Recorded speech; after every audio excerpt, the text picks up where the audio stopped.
All right, welcome to this 24th meeting of the Milton Planning Board. Yeah, the fiscal year's almost over. That's a lot of meetings. There's a lot of meetings. I'm Alex Whiteside, the chairman, and I'm going to ask the other members and staff to introduce themselves. Bernie Lynch, member. Emily Ennis, member. Ed Duffy, member. Michael Kelly, member. William Clark, Planning Director. Well, this meeting is going to be televised live to the town, and it's going to be recorded. And so it takes care of that. Now, what minutes do we have? I see the 3rd and the 26th. Do we have the 24th also? No. 24th, I only have the 3rd. I thought we'd done the 26th. Did we Well, not finish the 26th? we did the last meeting, we approved the 26th. We did not approve the 24th. I sent the 24th out with expecting revisions to The come back. the May 24th. May 24th. Okay, so that, I didn't hear from anybody on I the didn't, revisions. I think I printed something else. But if we approved the 26th of April. Those are approved. Okay, so it's May 3rd, basically, that we're talking about, and they look excellent to me. What do other people think? I have no changes. Yes. Just cosmetic, but in the item 4, the first sentence, Yeah, after co-applicant is a comma. The comma should be after Todd Hamilton's name. Oh, that's true, too. Yeah. Good catch. quite right. And then, Or there could be two commas. You could put a comma before and after his don't name. go comma crazy now. We don't need another one. All right, after his name. But we're not going to, well, yeah, we'll change the comma with white out. The other one, on that same number 4, second line from the bottom, it says certain existing vegetation. Yeah, I would say certain other existing vegetation, but that's, I'm sorry, certain other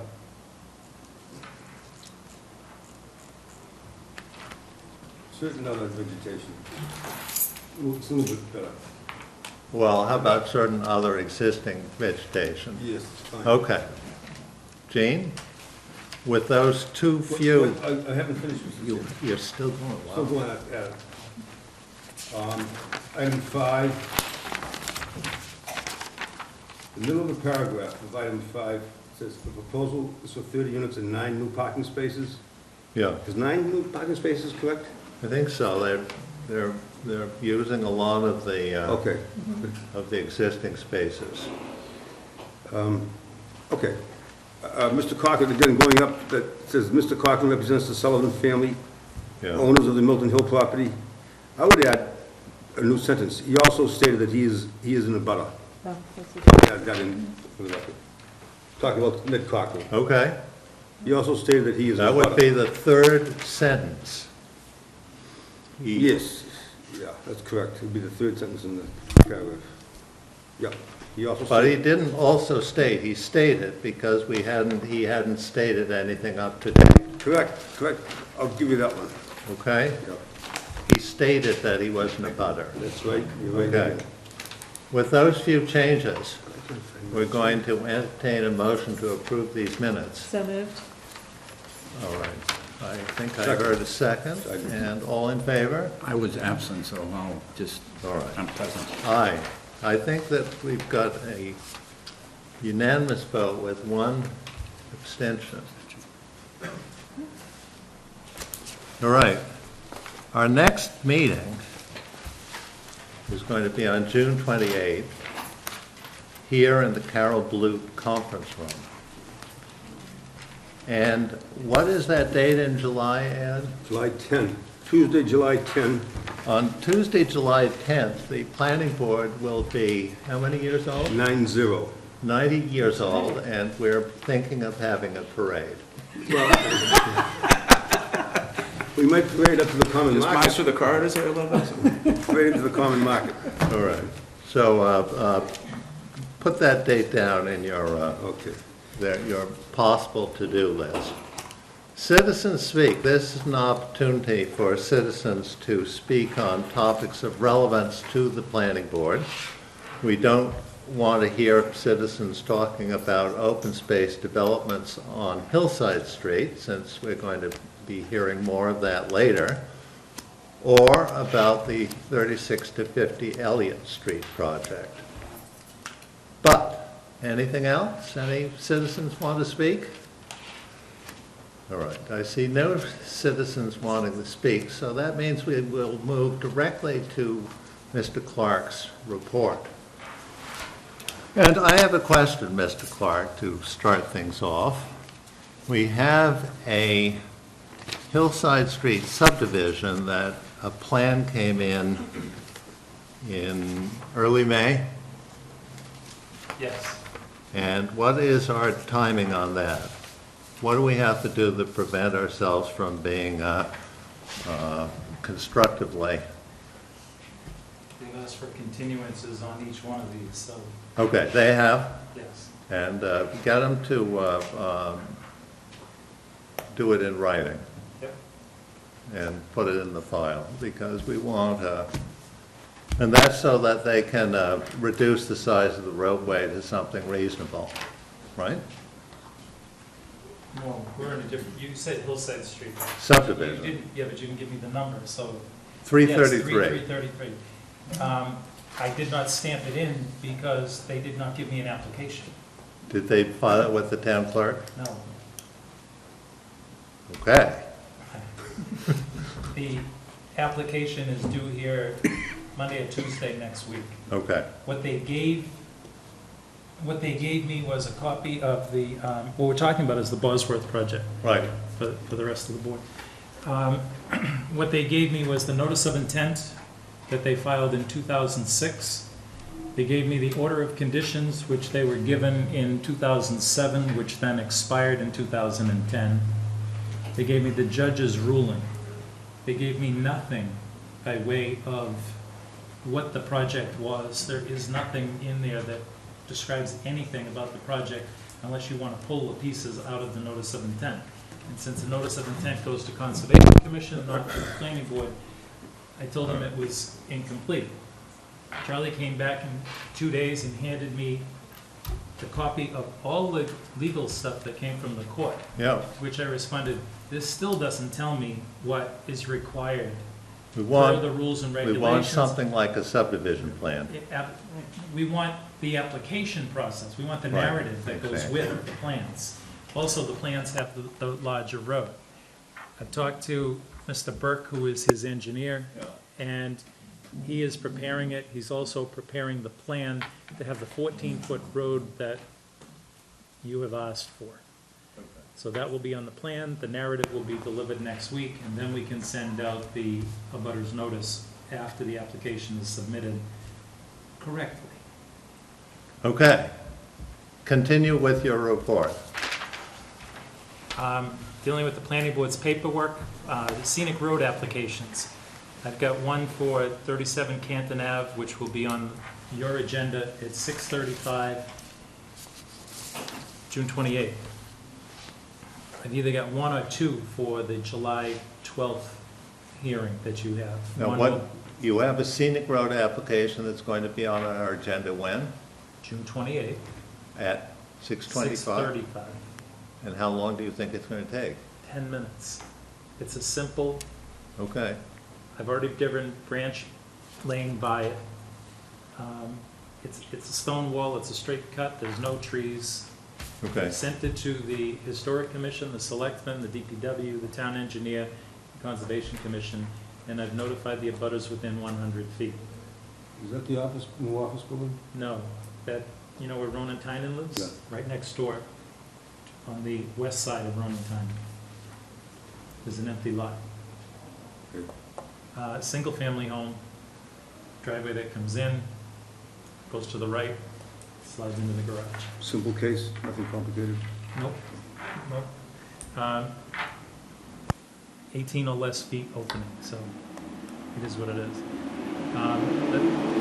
The one for the first meeting in July will be for a house on Hillside Street, and then another one on, Forest Street. No? no, we're not there yet. The second one is Brush Hill Road, Bradley Road. Bradley Road. Okay. Then I already did the Bosworth case here. I've been finalizing for the selectmen the multi-hazard mitigation plan, which should be before the selectmen June 21st. Dealing with the sign issue at the Legion Post. Abbey Park is going to be catering, or do the catering at the Legion Post and at the new Legion Post. There is a plan for a new Legion Post, tear down the existing and build a new one. Would they like it rezoned commercial? Are they coming upon us? I've been dealing with 36 Central and there are four.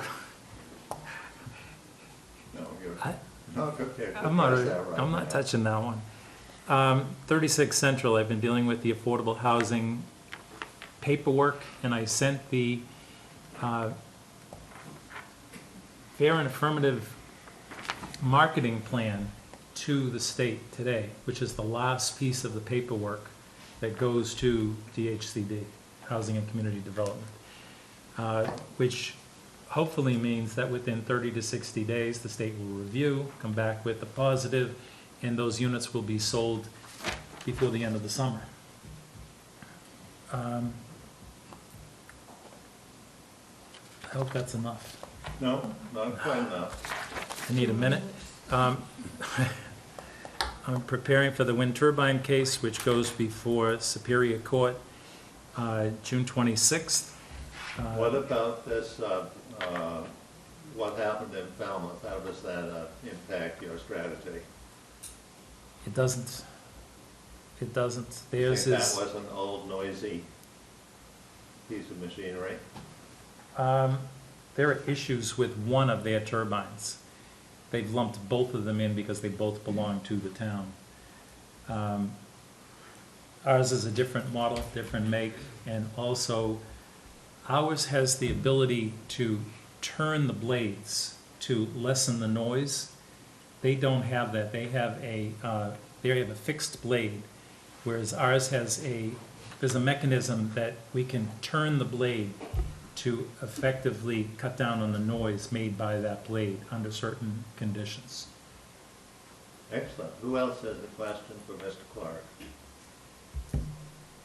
All right, we will proceed with a continued public hearing for an open space development off Hillside Street. And Mrs. McKettrick, why don't you come and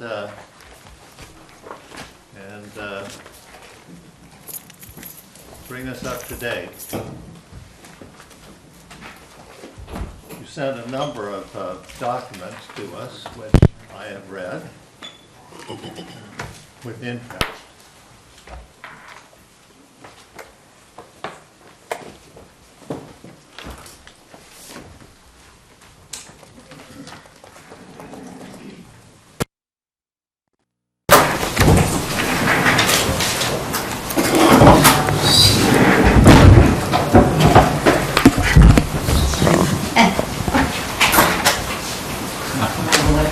Through the crack, I guess.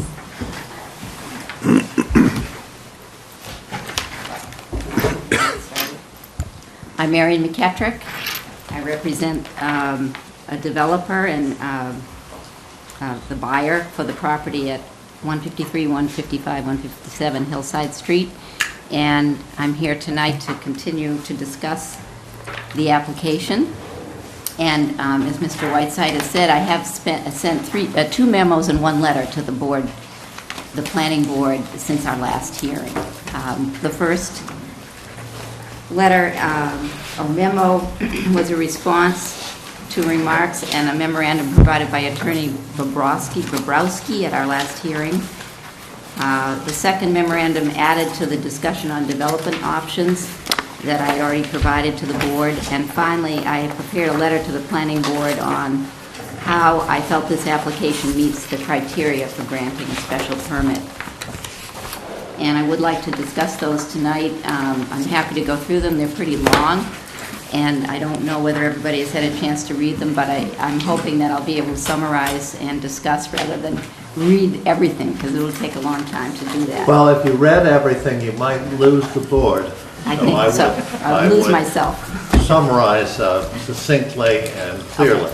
All right, just before I begin to do that, I would like to say that... And maybe we should put you sort of catty corner so that people in back can hear too.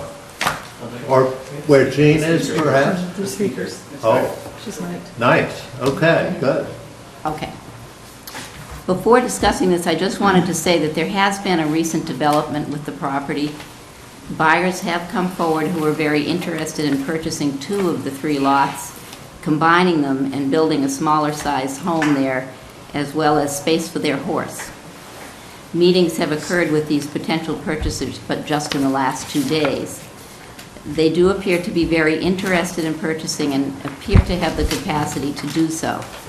If this negotiation bears fruit, there would be a need to discuss modification of the open space permit application from 3 lots to 2 lots with the planning board.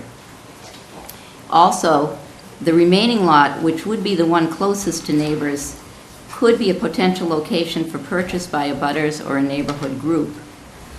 We continue to be very willing to undertake such discussions, more so even in this context, because we don't know that there's anyone who is able to purchase the whole area, but if it were to be 1 lot and 2 lots were going to be purchased by someone else, it might be more doable. So we hope that anyone who's interested in the neighborhood or any abutters will continue or will approach us and talk to us. We have had very preliminary contact, but no further discussion so far. Mr. Hamilton's available and is willing to discuss this anytime. I think it would be a good time to have those discussions. As a result of all of this, at the end of this hearing tonight, I will be asking the board to consider continuing the hearing again. And we have one other item of information we're still waiting for. We have had a study done by a certified arborist of the vegetation along the road. He's preparing a report. We'd hope to have it tonight, but in any case, you would need to be able to study it. So we would need time, or the board would need time to do that as well. And finally, today the Foleys did provide a copy of a plan of their lot and driveway. They've indicated on the site walk that they felt there were discrepancies between their plan and the plan we provided. And at the time of the site walk, Mr. Hannigan offered to meet with their surveyor and review the plans and resolve any differences. So I just want to say again that he is available to do that. He is here tonight, and if the board is willing, I would like him to speak.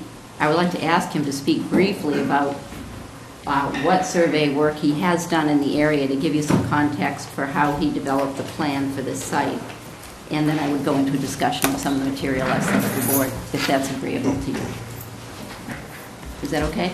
Yes? Okay, so do you want to, I don't know, how is he going to be able to be heard if he's up there?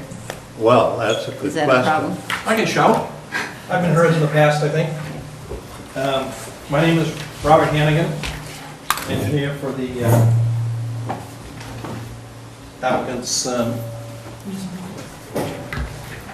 John Fandry and Todd Hamilton. And I guess the subject matter is the plan. There was a little bit of a discrepancy, a discussion that came up on the most recent site visit. And I told, I think it was Mr. Foley, that I'd be willing to look at any plan, and I asked if there was a plan, and I think they felt that it was recorded at the registry of deeds, and I couldn't find it, and I guess the first time I saw it was just now, about 2 minutes ago. But when we developed the plan, we did a full boundary survey, and I've been in the business by myself on my own for over 25 years, and done a considerable amount of work in the area. I just blew up the assessor's map in the area just to show in blue the areas that I've done survey work on, and what's in orange is the site. So, you know, I think it's pretty well established that we've covered everything. But again, you know, I'll look at the Foley plan and discuss it with the, Mr. Kelly, I believe is the surveyor, and see if there's anything on there. Initially, I did notice that on the plan, thing that jumped out at me, well, two things did. There were very few bearings on there, there's distances, and it also shows a 25-foot right-of-way from Hillside Street to the Jepson property. The lot is 30 feet wide to here, and it's 40 feet wide here, so that's a little bit of a difference that jumped out at me. So, do you have any questions?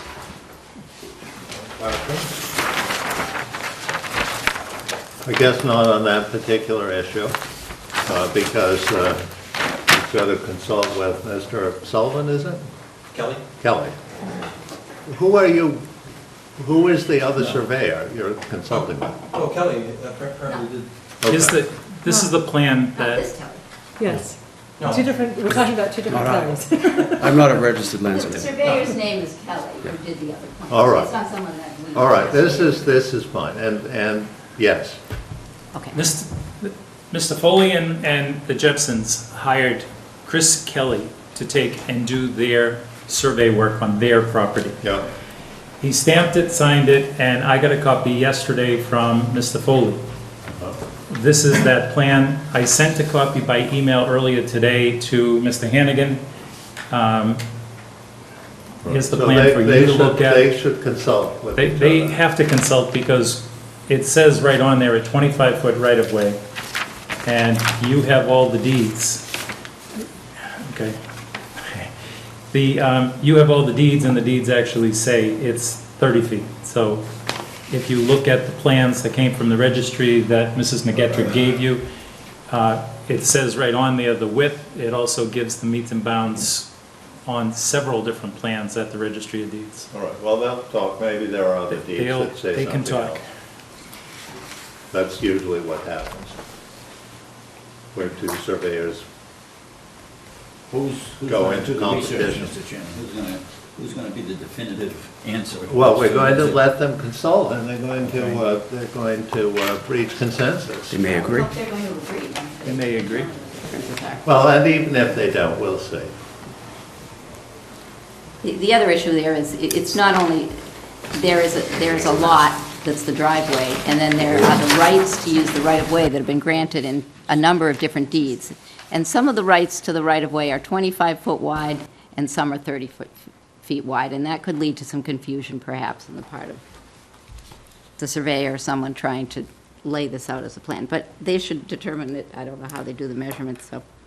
Anyway, just to move on, if that's okay. The first correspondence I sent to the board was a response to Mr. Bobrowski's statements and memorandum that presented to the planning board at the previous hearing. The first assertion that he made was that the applicant's proposal requires subdivision approval as well as a special permit. And what I did to research this was I looked at, first of all, how our bylaw was enacted. I read the minutes of the planning board to see what kinds of comments were submitted at the time the bylaw was prepared and submitted to town meeting. I looked at the warrant committee comments. There wasn't a lot of discussion in the file. The planning board the planning board submitted the bylaw change. It was passed unanimously at town meeting, and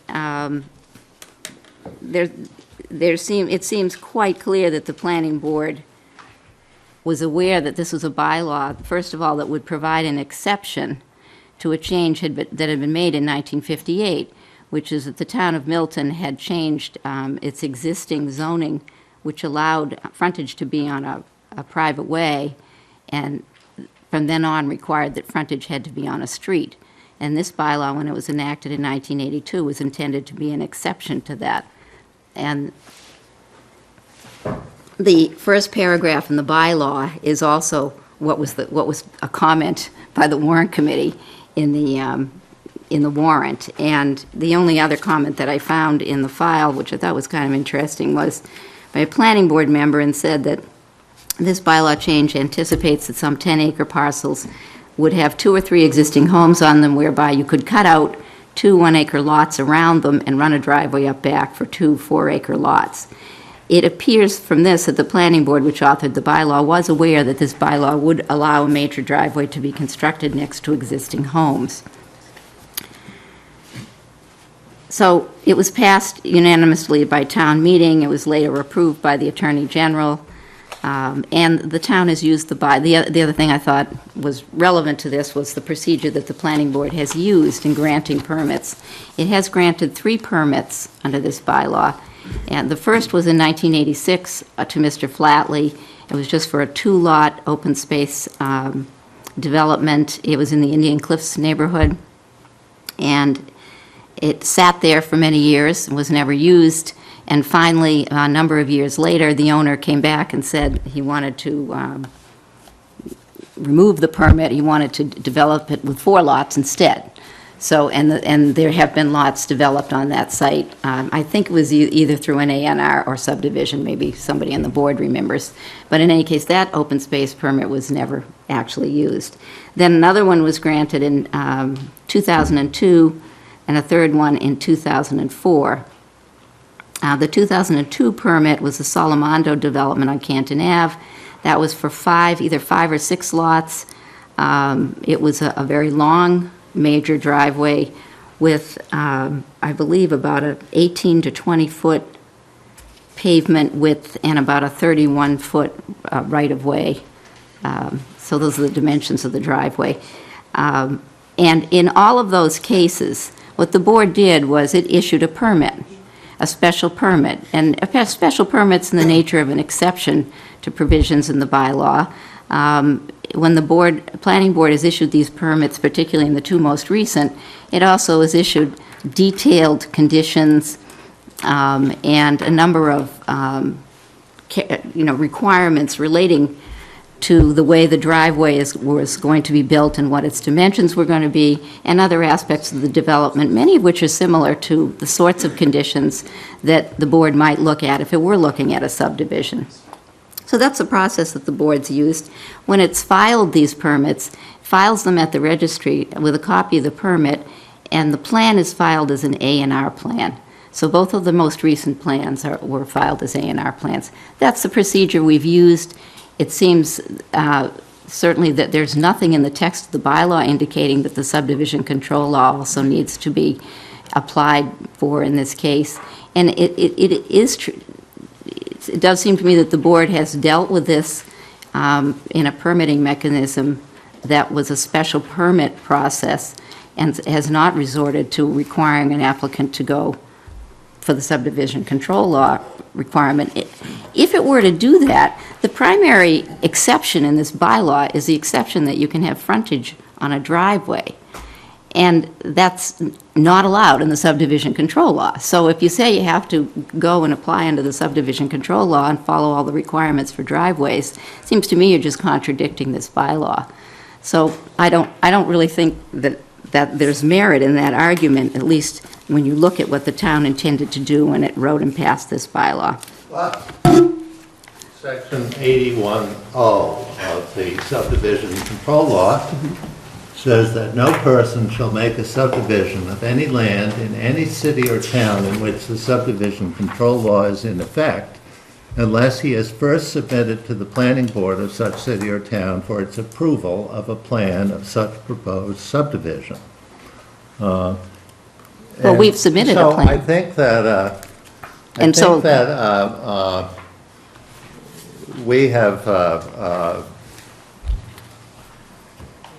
in the past not required a subdivision plan and have endorsed A&R plans, even though the A&R plans don't show all the lots that have the requisite frontage required by the zoning bylaw, and it's gotten by. But it's probably a comment which has some legal substance. But if it got to that, I suppose we could ask Mr. Flynn for his input, but I don't think we'll do that quite yet, because agreement on what we're going to do, and then the procedure can follow the agreement. I mean, understand. If a subdivision plan is required, then you can do a subdivision plan in due course. But you don't have to do it right now. Okay, thank you. We'll see what we come up with as an actual plan, too, because there may be changes, so I understand your point. The second point, and I suppose it's maybe related to this first point, is that the driveway length is impermissible. Again, I ask you to look at previous permits issued by this board, including the one for the Salamando subdivision, in which the driveway was much longer than this one and was also a driveway that ended in a dead end. Without belaboring the point, I suppose some of what you're talking about may be related to that issue too, whether you have to observe some of the other subdivision rules or you don't have to. Pretty much what I had to rely on here is, you know, the original text, the comments that were made at the time, the intent of the bylaw, and how the board has used it. And that's what we're trying to observe. Well, for what it's worth, my view is that since the common driveway is permitted in the zoning provision, a specific authorization is not necessary. Yeah, and you're talking about the common, yes. The common driveway, since Yeah. the zoning Right. permits a common driveway, you don't need a specific authorization of a common driveway. That's just my take. And that is also what I said when I sent you That the is memo. what you said. Yes. So I won't go up, say any more about that. It happens that in the cases that were recited to us, neither town had a provision in its zoning bylaw for any common driveway in any circumstance, and that's why they were rejected by the court. Finally, Mr. Bobrowski also talked about fire safety. I would say that we've tried to do what we can to see that we are proposing safe and perhaps improved fire safety with this proposal, and that's why we asked the fire chief to come and do a site walk and to prepare a letter for us telling us whether he felt that the dimensions of the opening to the driveway, the width of the driveway, and the nature of the water service would be adequate for safe firefighting. And in the course of doing that, it was his conclusion, at least in the letter he sent the board, that the design was safe and the access would be better if these design improvements were made.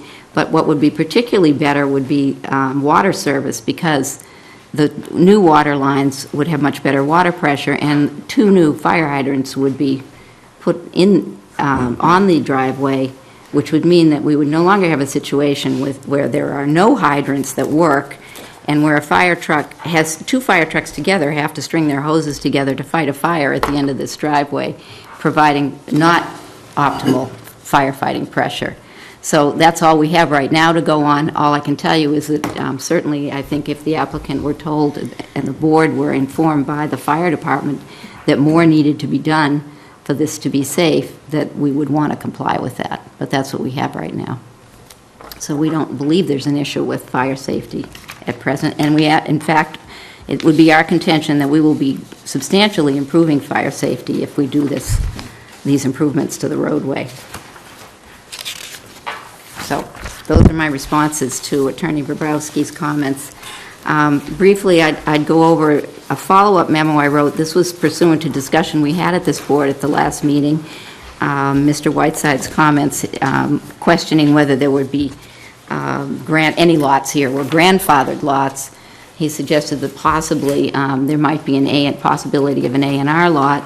So I went back and researched the lots more extensively, and also looked at the merger by deed doctrine. I looked at the 2 bylaw changes that have occurred, the frontage change and then the change from A to AA zoning, and what the status of these lots was at the time those changes occurred. And I concluded that none of the lots individually, between the Corlises and the McDonoughs beside the Corlises, and there's a small lot that's on Ford Ranch Road. None of those lots individually would be grandfathered, and they couldn't be developed individually, but that you would be able to combine the 3 lots in such a way as to create conforming frontage and conforming area. And so you would have the possibility of applying for those 3 lots combined to be an A&R lot. So that was the beginning of this memo. I'm not going to go into what I wrote about the, the changes in the bylaw. Those are my conclusions, but if anyone has questions about that, I'd be happy to answer them. Then I went into just a little bit more discussion of alternative development options,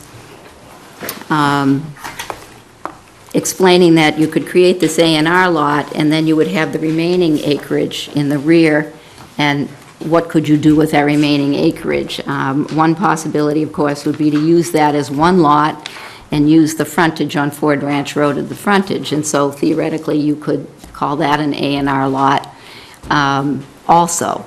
And the problem with that is it's such a large lot, such an expensive piece of land, that it's not really too likely that someone's going to be able to afford to buy that one lot and to pay to do the access from Ford Ranch Road. But theoretically, there would be 2 A&R lots. Much more likely, the alternative would be a subdivision in the rear part of this property.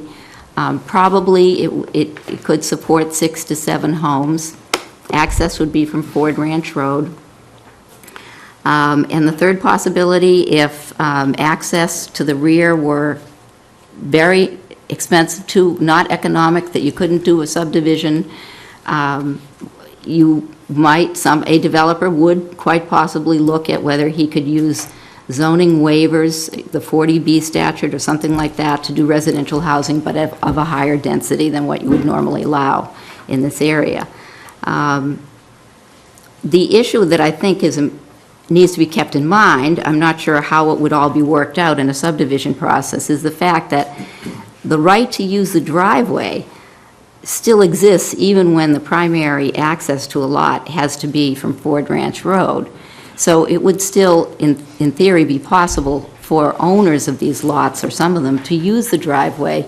And the right-of-way that exists, the right to use the right-of-way, comes with certain rights, which include the right to improve the way, the right to run utilities under it, and the right to pass back and forth on it. So that needs to be considered as another possible impact, no matter what the development is that occurs. And it also needs to be considered as a possible impact if no development occurs, because anyone with a right to use this right-of-way has a right to improve it, as long as he doesn't interfere with the use of others.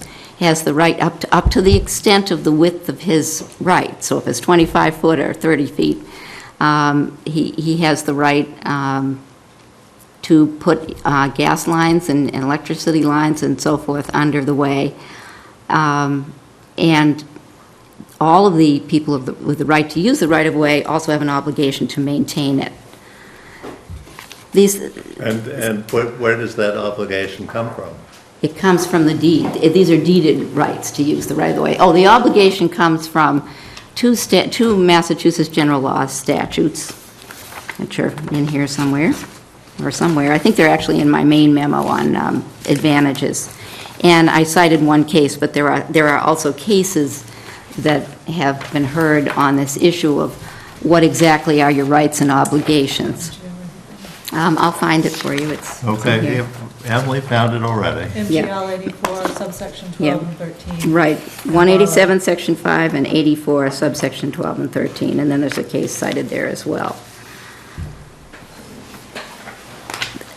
So let's just plunge into my memo on how I feel this application fulfills the requirements of the open space bylaw. This is a special permit. The first requirement is that an applicant show that each requirement of the special permit has been met, and there are 11 of them for this bylaw. And in some cases,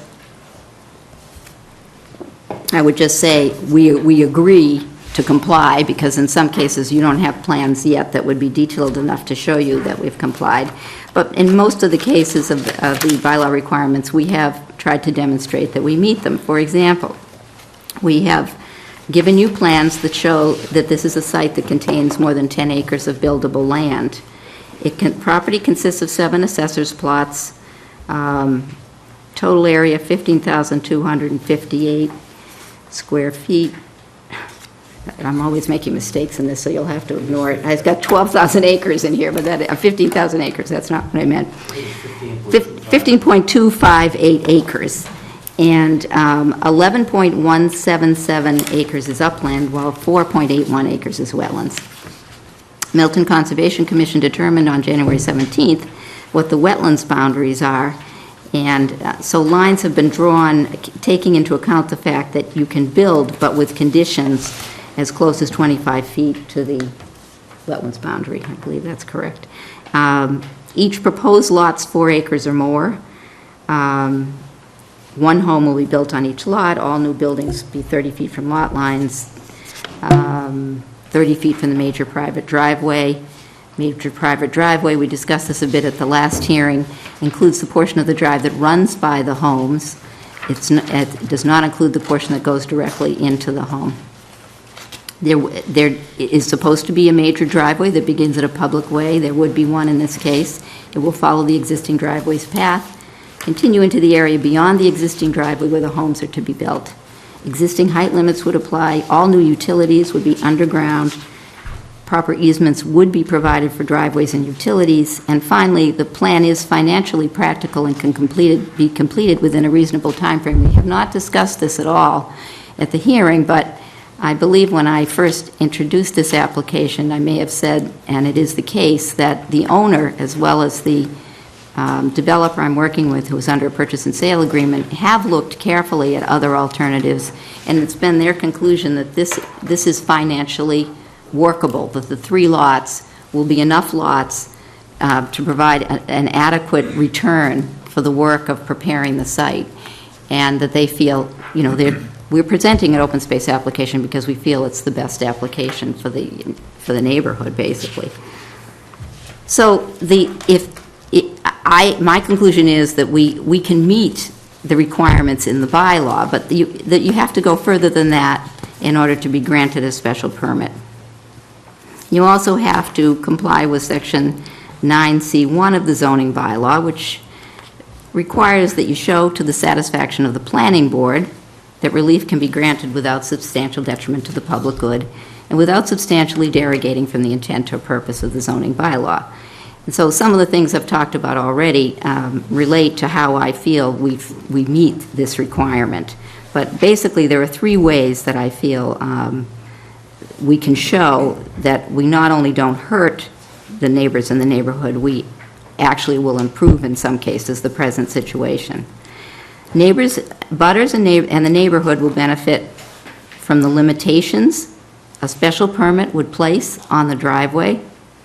Abutters who currently own the private utility lines and water pipes will benefit from the installation of new water pipes and water lines and utility lines. And the abutters in the neighborhood and the town will benefit from limiting development on this 15-acre site to only 3 house lots. I once again gave you a brief history of the driveway. I'm not going to go through it all again, but I'd be happy to answer more questions about it.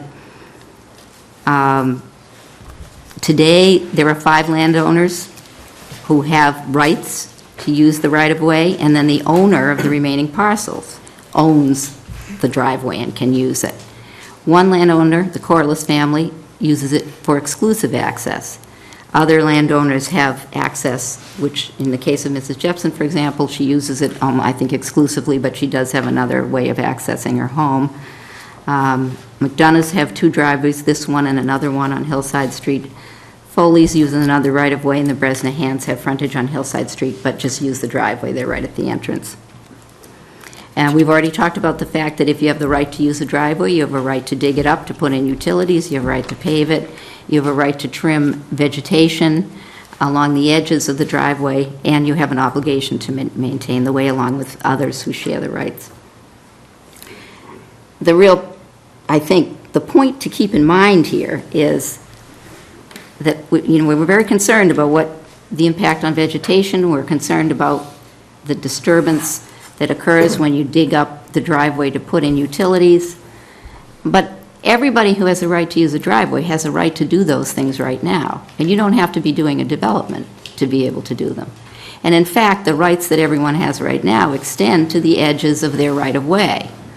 So, at least theoretically, if you need to go in and if you feel you need a wider access route, your argument as one of the persons with rights to use the driveway would be that you can go in and you can you can pave the driveway to the edges of your right-of-way. You can put utilities along the driveway in any area in the right-of-way.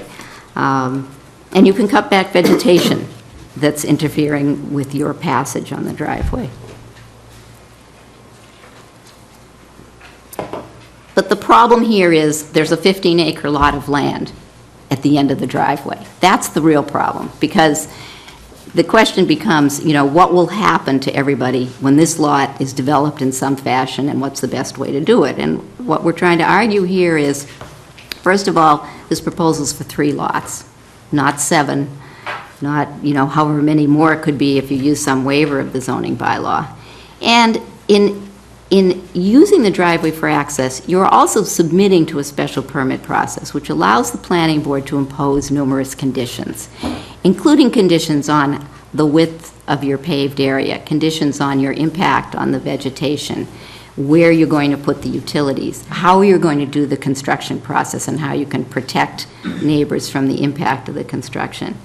And a lot of protections that would not necessarily be available should a landowner or a couple of landowners with rights to use the driveway choose to do this work anyway. I see that as an advantage, and I think it is a benefit that you would get from going through a special permit process for the development.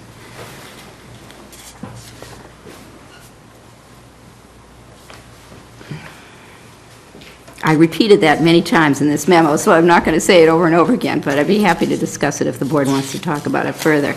Again, I've referred to benefits from installing the new utilities.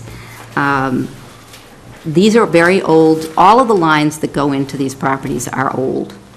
And the water lines particularly, they have failed. There has been a failure once that had to be repaired. They will need to be replaced. I don't know, nobody ever knows when these pipes are going to go, but they will need to be. And when they do need to be replaced, all of the people who currently have water lines, who own these private water lines, are going to have to pay for the replacement. If you allow this development, new water lines will be installed on the developer's dime, not at any cost to any of the abutters, and they will be able to connect to new water lines. They will have improved water service, and they'll have improved fire safety because the water pressure and the new hydrants will be improved or will be installed. And other lines, gas lines and so forth, also would be replaced and connected to should the abutters wish to do that. There is a situation right now where utility and water lines to the Corliss and the Jepson residents, they diverge from the right-of-way. They cut across lots owned by the Fandry family, and the Jepsons have an easement for those lines.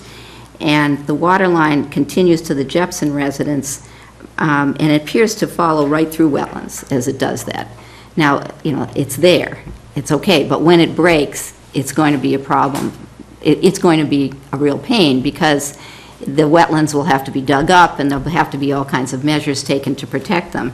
It would be an advantage for these lines to be relocated to the right-of-way and taken out of, and no longer be used in the wetlands.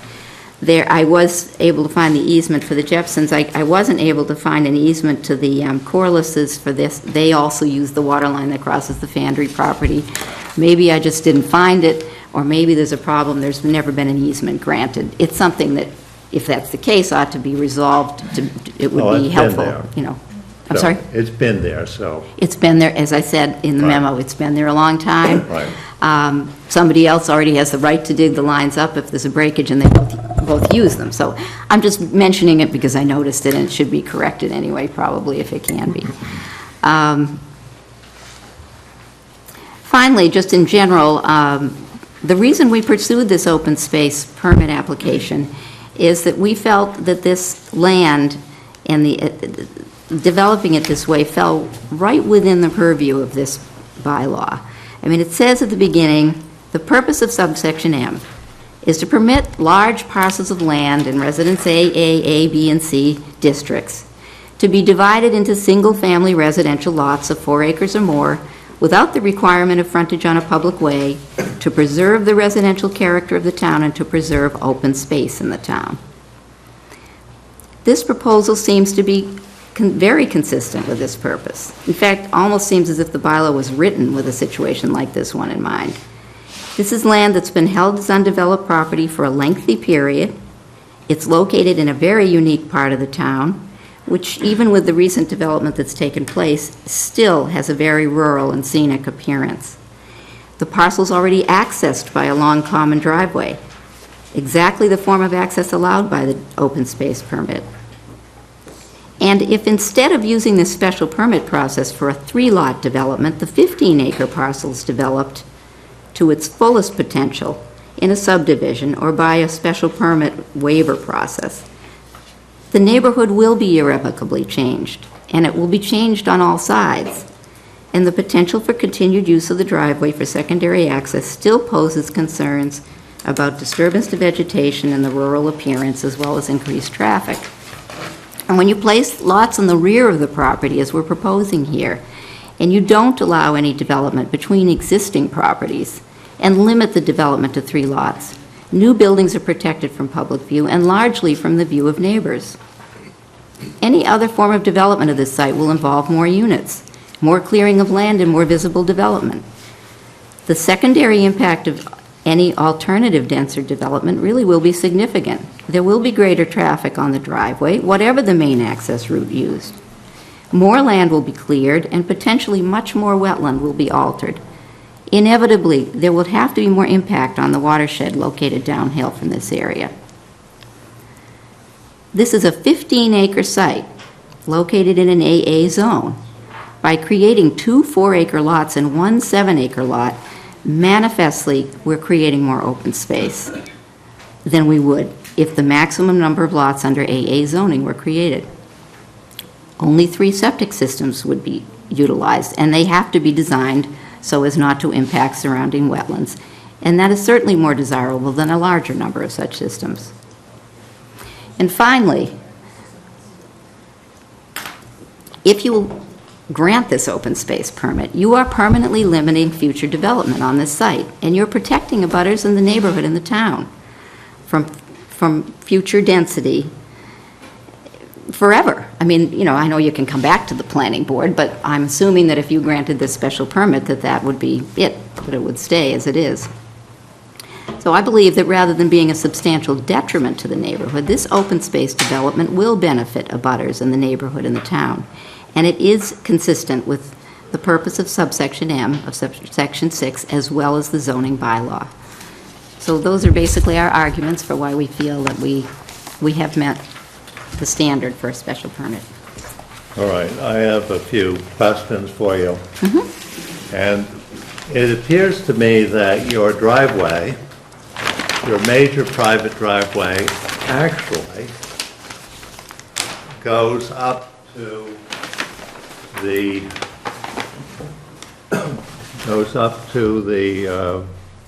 edge of lot 3. Yes. Because Is it? it crosses lot 2. It's not, It once passes, it gets to lot 3, then it ceases to be a major private driveway. But yeah. in my view, it's more than a private drive and utility easement. It's part of the major private driveway. And I think putting it right on the lot line was a mistake. But I think that it has to be redesigned in any event. The 12-foot width, I know that you've suggested 12 feet is the right size for a major private driveway serving how many houses total? 3 houses. Plus Are you talking about the other houses, too? all the houses. Yeah. There How many are, houses? About 8 houses? 7 houses? 8 houses? 8 houses. In general, when we do streets Two. to serve houses, we require a Yeah. road paved surface of 18 feet at least. I 12 understand. feet, I think that we just reduced the size of a street off Pleasant Street from 16 to 14 feet. But 12 feet, I don't think there's any precedent for that. I mean, you point out the Salamondo development was 18 feet? Right. Paved, 18 paved, yes. What?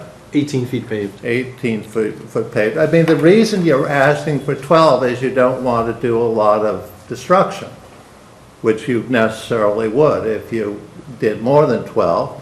But with 8 people using this 12-foot driveway and construction vehicles going down while Mrs. Jepson is trying to walk out and get her mail, I don't think it would be safe.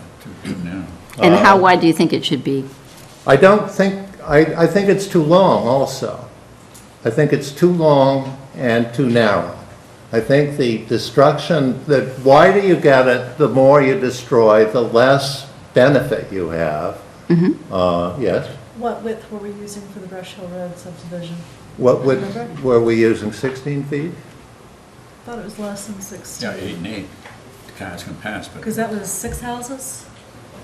It's a 30-foot right-of-way, I understand that. so it's a very substantial reduction in the possible intrusion, even if it's 20 feet, and I'm not suggesting it should be. I understand that. All I'm saying is that 12 feet doesn't appear to be a safe width, but the wider you make it, the worse it looks, and the less public benefit you have in preserving the natural features, because you get rid of those 2 trees right off the bat when you...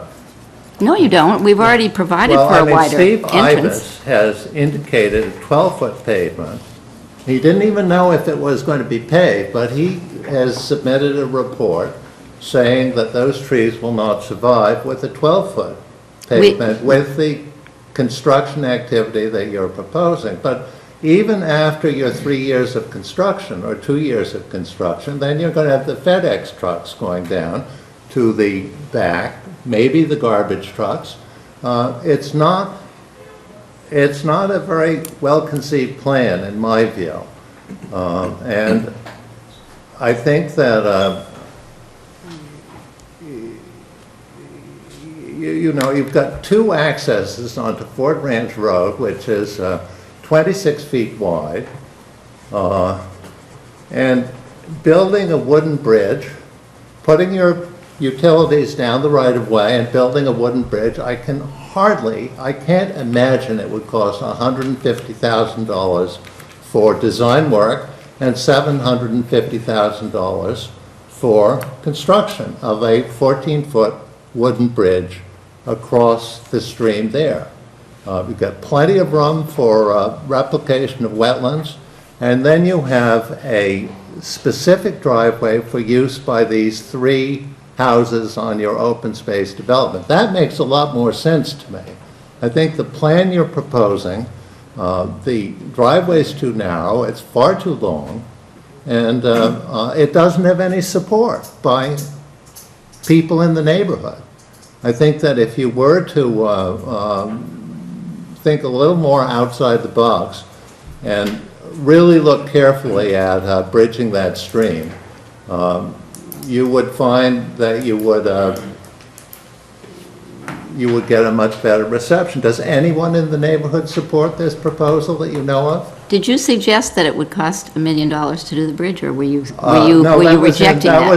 That was in the project overview that I read. It said $150,000 for permitting, $750,000 for a bridge. So are you questioning that, or are you? Yes.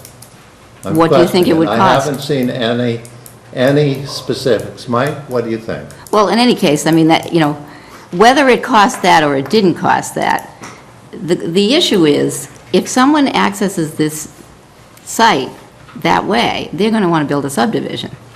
Well, The question the question is, then you were going to have a 50-foot right-of-way, and you're going to have a far bigger bridge, you're going to have sidewalks, and it's going to be a much, much more expensive proposition to do a subdivision. Much more, yes. On Yeah. the wooden bridge, and I ask because I genuinely don't know the answer to this. Are you actually allowed to construct wooden bridges now for vehicular traffic, or do they all have to be concrete? I mean, I know restoration of old wooden bridges, yes, but Yeah, yeah. I don't know. Are you talking about? This is for a driveway, bear in mind. Yeah, I understand that, but Unless, trucks will go unless there. things have changed in the last 8 or 10 years, you can, Okay. Mike Salamando did actually 2 bridges over in a small subdivision in Newton. Okay. But I don't believe that the issue here on access from Ford Ranch Road is economic. It's, in order to access the property from Ford Ranch Road, it would be considered a limited access project, a limited access project before the Wetlands Protection Act. And what you have to do is you have to provide an alternatives analysis. And it's my understanding from the wetlands consultant that if you have an alternative access that doesn't involve a wetlands crossing, then the wetlands crossing can't be utilized. I think that's right, but the fact is you don't have an alternative access unless the planning board were to give you a waiver. And my Waiver view is that from- the road is too long and that you shouldn't get a waiver. Yeah. Therefore, you don't have I- access, therefore, you can tell the wetlands people that you need this. You know, I don't think the issue is length, because it's similar in length to Stonebridge Lane. It's not The- 18 feet wide. Well, then it can be made 15 I'm feet. sure it could can be. it can I'm made- sure it can could be, made- but there it is can a be made any- difference because there are. Any width. And the major reason for limiting it to 12 feet is to minimize the impact on the, And what about safety? safety is, it's 12 feet, there's going to be You some think it's a turnoffs. safe road? Do I think it's a safe road? Yes. Well, If you were, as you've done a lot of roads, do you think 12 feet is a safe road? I think it would be safe with turnoffs on there at different locations along the, yeah. We were going Did to the do fire 14 chief feet comment for on the Rush width Hill. of the road? I believe he did, yes. The main concern that I had was the entrance, and I made that wider. We didn't want to have a similar incident to a property on Harlan Street, but they couldn't get in the driveway there. So that's a little bit wider. It's, I think, at the opening, it's, well, from memory, it's 19 feet. It may be a little bit wider, and then it narrows down to the 12 feet. I guess the problem I have with 12 feet is you say you're doing it to please the neighborhood, and the neighborhood doesn't seem to be pleased. And Yeah, well, I mean, you as a lawyer are. Fair enough. Have to give the best spin you can on this, and you've done so. You've said the neighbors should love it, but they don't seem to love it. And that, I think, is a problem, because do we disregard the neighbors because you say that they don't know what they're doing? I'm not saying that. Or shouldn't, or wouldn't it be more like what, we've got to do some more work in the neighborhood and see if we can't explain what we feel are the advantages to the plan, because if no one comes forward tonight, I mean, you've made your pitch and said why it's so much better for the neighborhood than anything else, but if no one but you think so, it's sort of like the tree falling in the forest. Well, I take your point. That's exactly how this is proceeded. You're right. And the best I can tell you is we approached it this way because we saw it as a better development option for the very reasons that the neighbors are worried about what's going to happen. So, it's like a perfect conflict or storm or something, you're right. Coming from opposite directions, we're talking about the same concerns. That's correct. The problem is that if you say, don't touch the driveway, do something else. What is the something else that's going to happen? And, you know, it's always very hard to argue that way because the something else isn't here. It's not happening right now. I would ask you to keep in mind, since we're having this discussion, I understand what your feeling is, and I think you've given us indication as we've gone along, too, that you had these concerns. We are negotiating seriously with the buyer who would like to combine one of the lots into 2 lots. They basically want to build a small house and live in a farm area, which is, in my view, exactly what Hillside Street should be like, even though it perhaps isn't like that. Now, it's a very expensive proposition. These buyers perhaps appear to have the capacity to buy the land.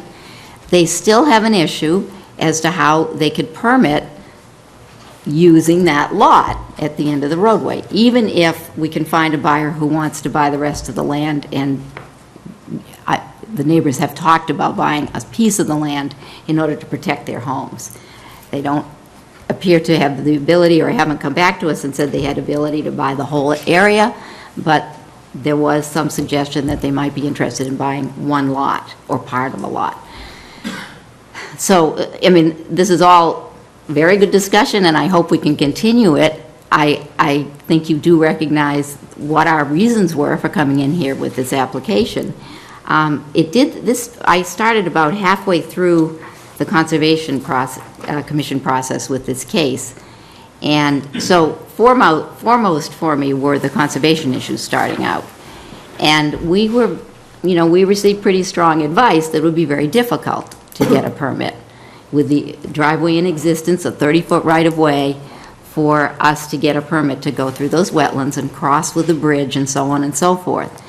And that has been a strong motivating factor. I would say probably more significant than the cost, although I think the cost would surely be an issue if you're only doing 3 lots and you have to pay that much to bridge the wetlands and the water, if you don't think it's that much. I don't know, Alex, I'm not an expert. And I don't know. That's I just what know I was this told, figure so, is in a filing that you did. There's no backup on it. That's correct, yeah. If a contractor says, yes, this is solid, then that would be a better basis on which to say, boy, that's an expensive bridge. Okay, well, I mean, we can try to get better information on that. But Meanwhile, I do think that, you don't have access unless we give you access. The fact that you've got the I right understand. to go in and picnic is not what they're talking about. yeah, Okay, we have an open space permit development bylaw. right. It allows a driveway access. A It does major- not specify. A major driveway A access. major driveway, but it doesn't have any dimensions or anything. There's no dimension in the bylaw, but we do have guidance from some of the other But we can think cases. it was used maybe to Yeah. talk about a little private street, When we came in, when we originally drew the plans for this, we did draw a 20-foot driveway. yeah? And you may or may not have seen those original plans. Then we met with some neighbors, and we heard all of the discussion at the Conservation Commission, and we drew a narrower driveway at that point to try to meet those concerns. We did meet with we did have the fire chief come in and look before we made a decision to actually ask for 12 feet. But it was always with the understanding that the planning board might come back and say, it can't be 12 feet, it needs to be wider. I would still contend, though, that you say it's as if there's no benefit, to doing this if it's 14 feet or 16 feet. I would strongly contend that there is a benefit. It's a 30-foot right-of-way. I mean, you could do a 30-foot driveway. You could pave 30 feet of this if you wanted to. So, Yeah, I mean, but a neighbor could do that. You would just get litigation. I mean, it's good for the lawyers. Well, Once sure. once everyone Yeah. gets stirred up and you go to court, then the only people who win are the lawyers. Absolutely. And that's not what we want to have happen here, No. but it's, I see a lawyer or two out there. I understand all the points you're making. I mean, I think they're real issues in this case. Okay, question? Would it be correct to assume that if somebody, one of the present owners sold their home, that the new buyer would have the same rights to this easement, to this private drive? Each of the owners I'm talking about has a deeded right to use the right-of-way, and as long as they convey that same deeded right to subsequent owners, it would continue. But the owners of the zoning, after the folks who live on this right-of-way built at a time when frontage was not required, then the zoning was changed to require frontage, and then the zoning was changed to require bigger lots. So you couldn't build another house. No, the thought behind my question was if somebody bought one of these properties and decided, yeah, the water line does, for lack of a better word, stink, I want to put a new water line up the easement, I would suppose there'd be nothing to stop them. Other than the lawyers. Well, they're always But if they there. have. They're always I there. think what, and For better or this is worse, they're always there. a question that I have is that according to the deeds, they have, and the MGL, they have the right to do improvements on their portion of the easement. I think that there is a reasonableness requirement in Okay. in So, other words, I you know- don't think you could build the spite fences No, or the spite roadways. and I wasn't talking about that, but the right to put in new utilities, the right to trim vegetation that might be overhanging it, the right to pave. I can't imagine why one person would want to pave only their portion of it, but my understanding from what you said is they do have that right. Well, we can, but this is, once again, it's not, In general, you have the In right to- general, okay. You have a It's- reasonable need to do it, to use it as a Right. roadway, which is Right, what yeah, you have yeah, the yeah, right you to can't do just when you say, have the deeded right. right to use the right-of-way. You get a pretty reasonable right when you get the fire chief saying that it would drastically benefit the neighborhood to have a hydrant there. And if I bought the house from somebody else and I said, well, I don't feel safe, I want a new water line in there. It would be, I mean, I know your lawyers would get involved again, but it would be. you could probably put a hydrant in front of your house. Would I be correct in assuming that I don't see a width in here when the fire chief wrote that he believes it to be an improvement with turnoffs, that he was talking about a 12-foot? Yes, we were looking at the current plan and looking at the current roadway widths, and he was that was a key concern. He was trying to figure out whether his fire trucks would be able to go in, pass through, whether they'd be hitting there's trees and things on the right-of-way, and that was an issue. Even the overhanging branches and so forth. He looked at all of those issues, and that's what his conclusions were, that he would have access. It was adequate, he was satisfied with it, he didn't ask for any changes. We did talk about how much width was needed at the entrance for fire trucks to be able to turn quickly. Because right now, if you have a driveway that goes straight out and meets at a 90-degree angle, the fire truck has to stop and turn carefully or smash through a stone wall in order to get in. And it does slow them down when they're getting into fire. So, it's just what you have in an older area like this. When we talked earlier about the cost of it, I'm certainly sure they could spend $1 million. What? I'm sure they could spend $1 million building a bridge if they cared to. I mean, I don't know that it would cost $1 million, but it wouldn't be unreasonable to assume that it could get to that point.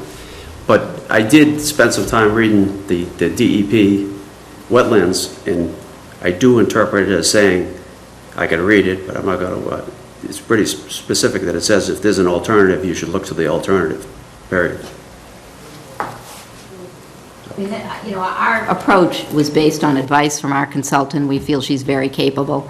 She had 20 years of DEP hearing these appeals, wrote part of the current statute.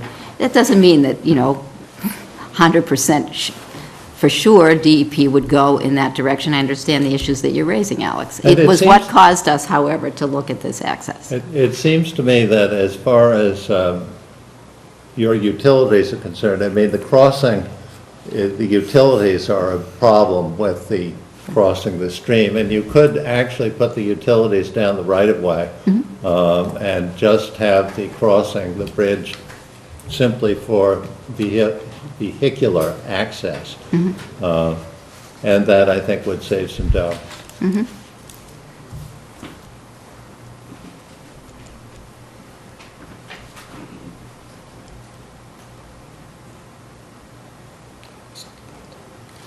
Sorry. That's not the point. Well, you know, the point on the wetland bylaw is, it's unresolved at this point because we haven't finished with the Conservation Commission, and we really do need this feedback from the planning board. We'd really like the planning board to think about what they think they prefer. I understand your concerns, and I indeed, you know, I'm not speaking just to the planning board, I'm speaking to the neighbors as well when I'm trying to lay out these issues, to say, do we really want, is this really better to do it the other way, or isn't this really the best way? You would admit, I think, that it would be better if you could bridge the stream and just have a separate driveway going into the open space development. Unless it led to more development. That would be better. Not if it led to more development necessarily, but yes, it would be better. Obviously, it would be better for the neighbors who live on this driveway not to have anything else go on, although they do need to put in new utilities, but they'll have to pay for them themselves, and I'm sure they will, if it comes to that.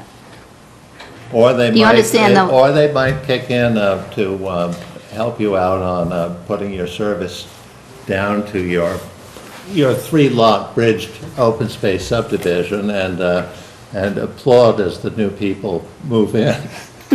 Also consider the fact that Yeah. if there was access granted off of Ford Ranch Road, which again, I don't think can be done under the Wetlands Protection Act, but assuming that there is, the owners of the property on whatever's built in the back here still have rights to use the existing driveway. Yeah. So, say there's 7 homes back here. Assume that the Wetlands Protection Act allowed access in a subdivision, Yeah. 7 new lots here. The 7 new lots would still have rights to pass and repass over the driveway, so. Well, the 3 lots would. Well, But the 7 lots would. I guess the point is that most So- people who have the opportunity of a smooth paved road to get to their house will do it rather than the unpaved dirt road, They could- unless they're, They could pave- you know, they could want to pave- see the they could- scenery. They have rights and they could pave the driveway instead of being. Well, they Yeah. could, but Traffic they for 3 wouldn't, homes, they and- wouldn't do that. Well, they may, you Well, don't know. They may, And instead of being. but we 3 don't homes, want, it'd we be don't 7 want homes that to traffic. happen. Maybe I could just interject here. I've never asserted that you would have all of the traffic on the driveway if you develop the back and you use another source of access. My point was simply that there could be some increased traffic anyway, because this right to use the right-of-way does exist, and it's something everybody needs to keep in mind. It's a difficult situation. It's also a wonderful site, you know, very rural, very beautiful, but it's difficult to share a driveway with other people. This is, of course, for you to convince the neighbors that what you're proposing is a great plan. I'm not, for myself, I think that a better plan, a much better plan would be to do a bridge. I think that since, if the planning board says you can't do that road, you have no access and you satisfy the Wetlands Protection Act and you can do it. It's just a question of cost. And, But with the 3, yes, I'm not the developer, but with a 3-lot subdivision, a 3-lot development, you know, cost of access is going to be a key issue, and the analysis, just in terms of cost, that we've had in a general way has been, well, you know, you're going to want to make, you know, put in more lots if you're going to be paying more for access. And even if you had more lots, you'd still could apply for a waiver, I guess, if you thought it was important to do so for a somewhat smaller roadway access. I'm not, you know, I don't want to go into that. We're not applying to do that right now. But isn't it possible? It really is a function of how much a small bridge would cost. And I how think. much development would be required to carry that cost? Yeah, I guess so. The frontage on Ford Ranch Road, Is not enough frontage for 3 or 7 lots. So if you come in off Ford Ranch Road, I assume you'd be building a road at that point in time. You'd build some kind of cul-de-sac. Well, or- I think Alex was suggesting do an open space Right. permit And open development. space, you'd do a major private driveway Yeah. of, And then that gives you the flexibility. Practicality, if I'm gonna build a bridge there, why would I bother with that? I'd put a road in at that point. well, because the bridge would be significantly bigger. Why? So you put in a. Why? Because the planning board would, if you were doing a street, would 18 require a feet. bigger bridge. Well, just in the overall scheme of the cost, The cost is not whether I have a 12-foot wide bridge or an 18-foot wide bridge.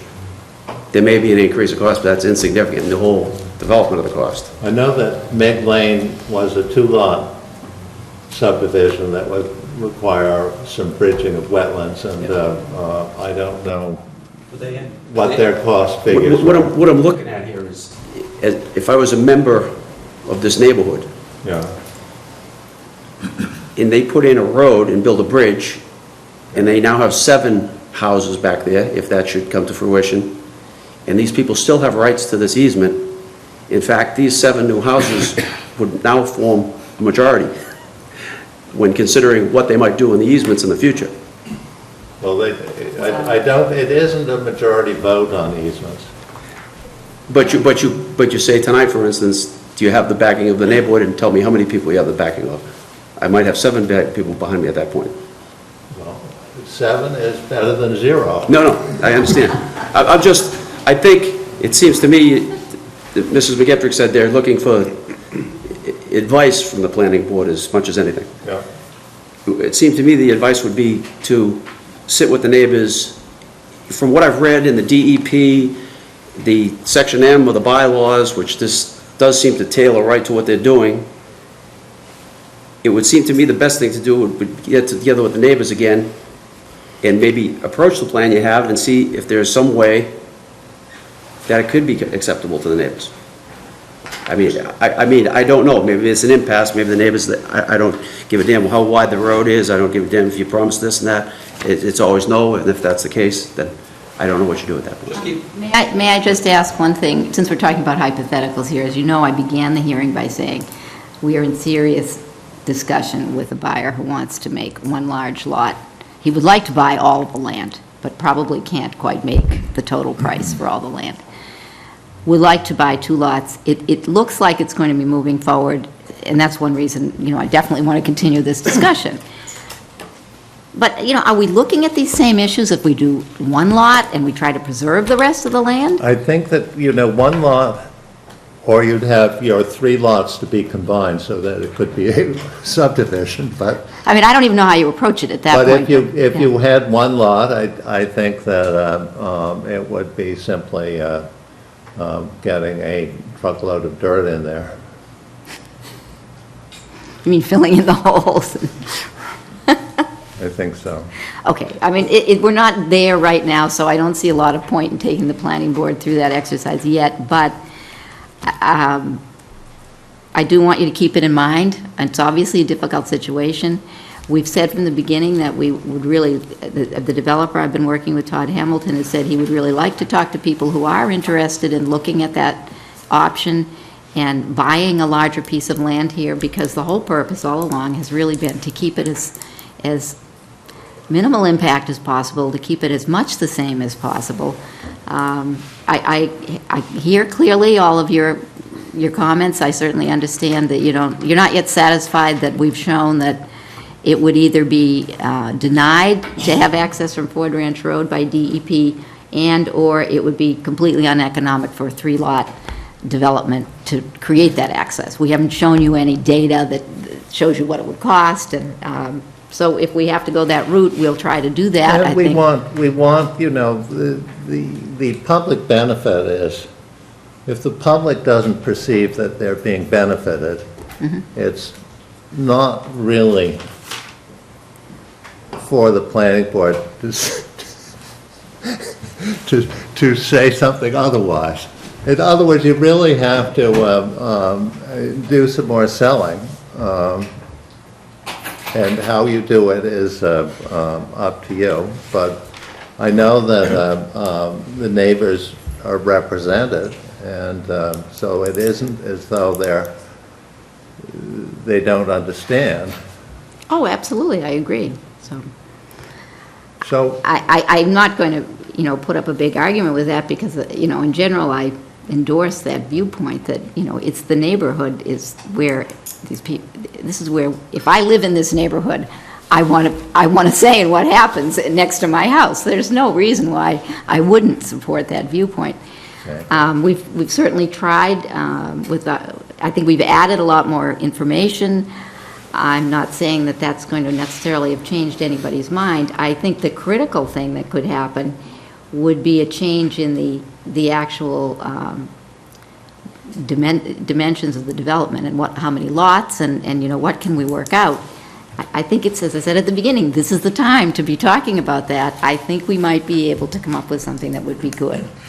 And I wasn't sure how we would go forward in that case. But it sounds like you might still proceed with this, or would you just take a different approach entirely? Well, I think that if it were, they wanted to build a house back there, and they didn't want to try and get a variance, they probably could do it with an A&R off the lot on Ford Ranch Road. That probably would be easiest.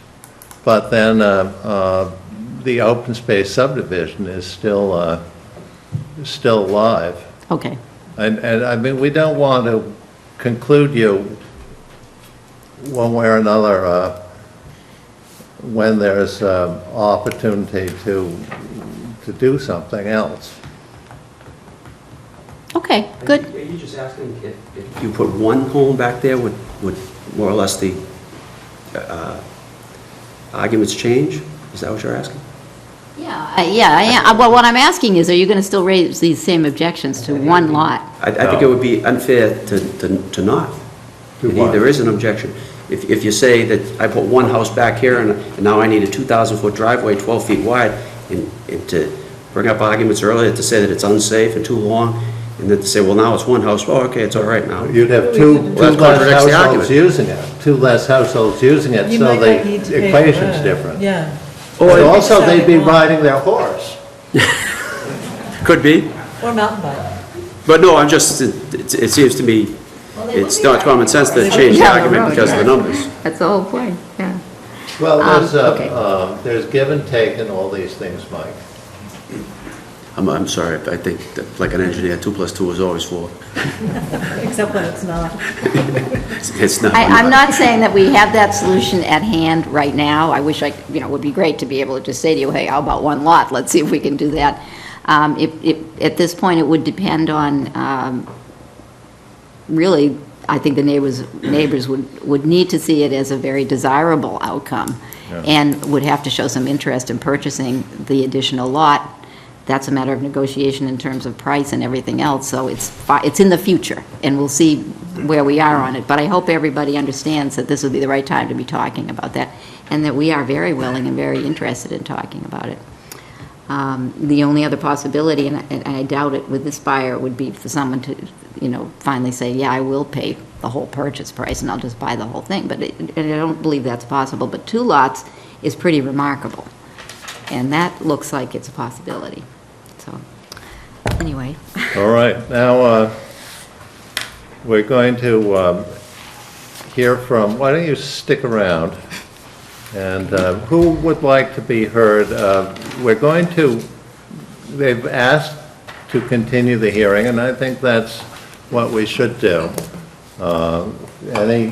Okay, so we're generally the board is generally agreeable to continuing this hearing, but in order to advance the discussion that we've started, who would like to be heard?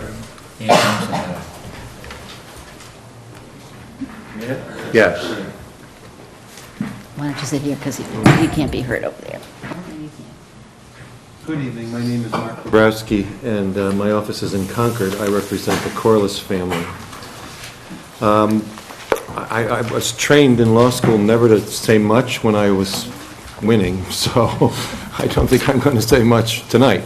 But just looking at what you have in front of you, and having just finished a 5-year term on the Concord Planning Board, the party's tomorrow in my office, we've been faced with dilemmas like this over the course of my tenure. You've got a bylaw. I have to confess that I think your bylaw is way too liberal. It doesn't have any parameters for the length of the road, the width of the road, the maintenance agreement, the liability agreement that should be put in place for the road. You really need to think those things through, I think, for an amendment at town meeting. But having said that, I can recall at least a few cases where somebody was using the bylaw creatively to try to put X number of units on a lot, and it was far in excess of what they would get for a single-family home. And the argument was always presented to us, yeah, but I could have put more there. And to us, or to me in particular, that was not a winning argument. When I look at the options that they have here, I don't see that the 3-lot, 1,600-foot driveway, and I'm only giving it 100 feet from the last lot to the structure. It could be 200 feet, which would make it a 1,700-foot driveway. I don't see this as being the best alternative for the planning board. If they come in off of Ford Ranch and they have to cross those wetland areas, and then they're really going to use this driveway off of Hillside as their access, I referred you to the Gates case last time, Mr. Chairman, and I think Gates specifically precludes them from doing that. So they can't A&R off of Ford Ranch and not use the frontage on Ford Ranch for their actual access to the lot. It's illusory. The real access to their lot will come up the driveway. That's out. So the second option would be a subdivision. Whether the subdivision comes up the existing driveway or over from Ford Ranch, you have a 50-foot right-of-way, but more importantly, a 650-foot dead-end limit. So to talk about 7 lots, or 6 lots, or 8 lots back there would require a gigantic waiver from you because... And it's 650 feet from Hillside Street. Well, it's 650 feet from Hillside Street if that's the way they choose to come in, and it's also 650 feet from Ford Ranch Road. They don't have it big enough. It has to be a 50-foot layout. Well, you could waive that back. We could Right, but waive a lot of stuff. right, but a dead-end limit of 650 feet is established for a reason, and I'll get to that in a second. And obviously, it has to do primarily with fire and police access. So the third option, which I heard mentioned, although I congratulate my sister for not rattling the sword too much, was 40B. And I don't think anybody's going to realistically buy this as a 40B site. As your chairman will tell you, this has to come in at appraised value. And they can't ask too much money for it as a 40B site, and if they overpay for it, it's essentially profit disguised where they should have paid less for it. So to me, if I could pass these around, Mr. Chairman, and I have a copy for you. This is a famous old case, and I like it because it has a picture on the back. I'll let you get a copy first. To me, the other 3 issues here are fire safety, and fire safety. And I agree completely with the comments that you made, Mr. Chairman, in that regard. It isn't so much about the width of the road as it is the length of the road. I have another copy if you need one more. We need one more. There you go, sorry. It isn't so much about the width of the road to me as it is the length of the road. On Halloween, I live in Concord, we're a little bit colder than you here. We laid in bed as tree after tree came down in the yard. It was a war zone. I have never seen anything like it. It snowed 6 inches in Concord that night. The leaves were still in my trees. A 40-foot section of oak came down and blocked my driveway. And it also crushed my car, which I had made 1 payment on. So when that happens, and you have a 15-foot long, 1,700-foot driveway to get to Lot 3's house, you're not getting there to put out a fire. You're not getting there to pick up the victim of a heart attack. You're not getting there in a case of police necessity. It's not going to happen. That's why you have the 650-foot dead-end limitation in Residence AA, because too long a road is too unsafe a condition. And you have similar situations on Lot 2, but I think Lot 3 is particularly egregious in that regard. I think Winchester long ago limited its driveway, its length of a dead end to 400 feet, and the Supreme Judicial Court upheld that in cases that date back to the 1960s. So if you take a look at what I've given you here, just start with the back page. You can see the scam, and I'm not saying that this is in any way as much of a problem as the picture that you see. The developer proposed to come in off of Cambridge Street, which you can see, and you can see that some of the house lots, like 684, are more than, I think the maximum was 1,185 feet in length. So the furthest house from the road is 1,185 feet in length. The furthest house here, as I just said, is 1,700 feet in length. And then you look at the acute angles of the driveway and compare it to the acute angles of the driveway that you've got here on this thing that my papers are on, if I can just hold it up. we've got several acute angles where the fire trucks are going to have to make turns. Remember that this is the building envelope, so there's a right angle turn. Here's another building envelope, so there's another sharp turn. And here's another building envelope, so that's another right angle turn. And there's a significant number of right angle turns with a 12-foot driveway. I realize that may now change, having heard your comments. Why would it have to be a right-hand turn? Why couldn't you make any driveway off the road?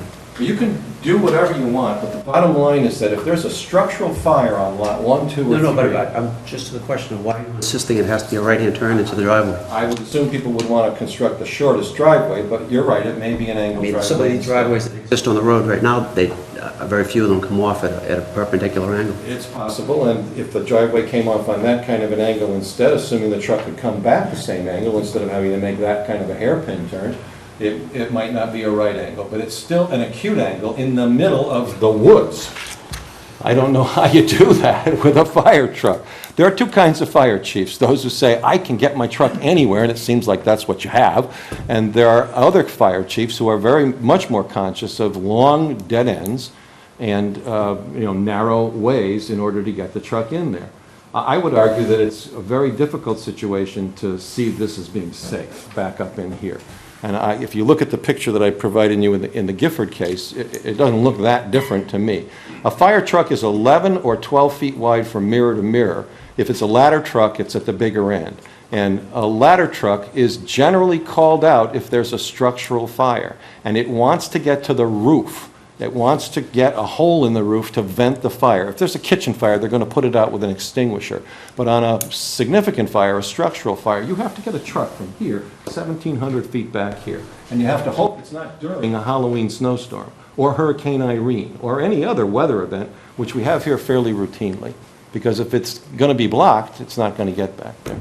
Just a quick question on the drawing that you've given us here. These don't appear to be driveways, rather they appear to be a method for the developer to get the requisite frontage. Those are the lot lines. Those are the lot lines. Exactly, But that but it- doesn't necessarily say that the access to all those houses followed those lot lines. Well, he proposed... Okay, so I just wanted to clarify that what we're looking at is the lot lines. I've always not the liked this driveways. picture because if you... It's a great picture, If you isn't it? squint at it, and you try it, if you squint at it, you can see what he really intended here was a series of common driveways that would serve clusters of lots. That's what I'm figuring. But they didn't allow common driveways in Nantucket at this point, so he was actually proposing individual driveways in each one of those frontage segments.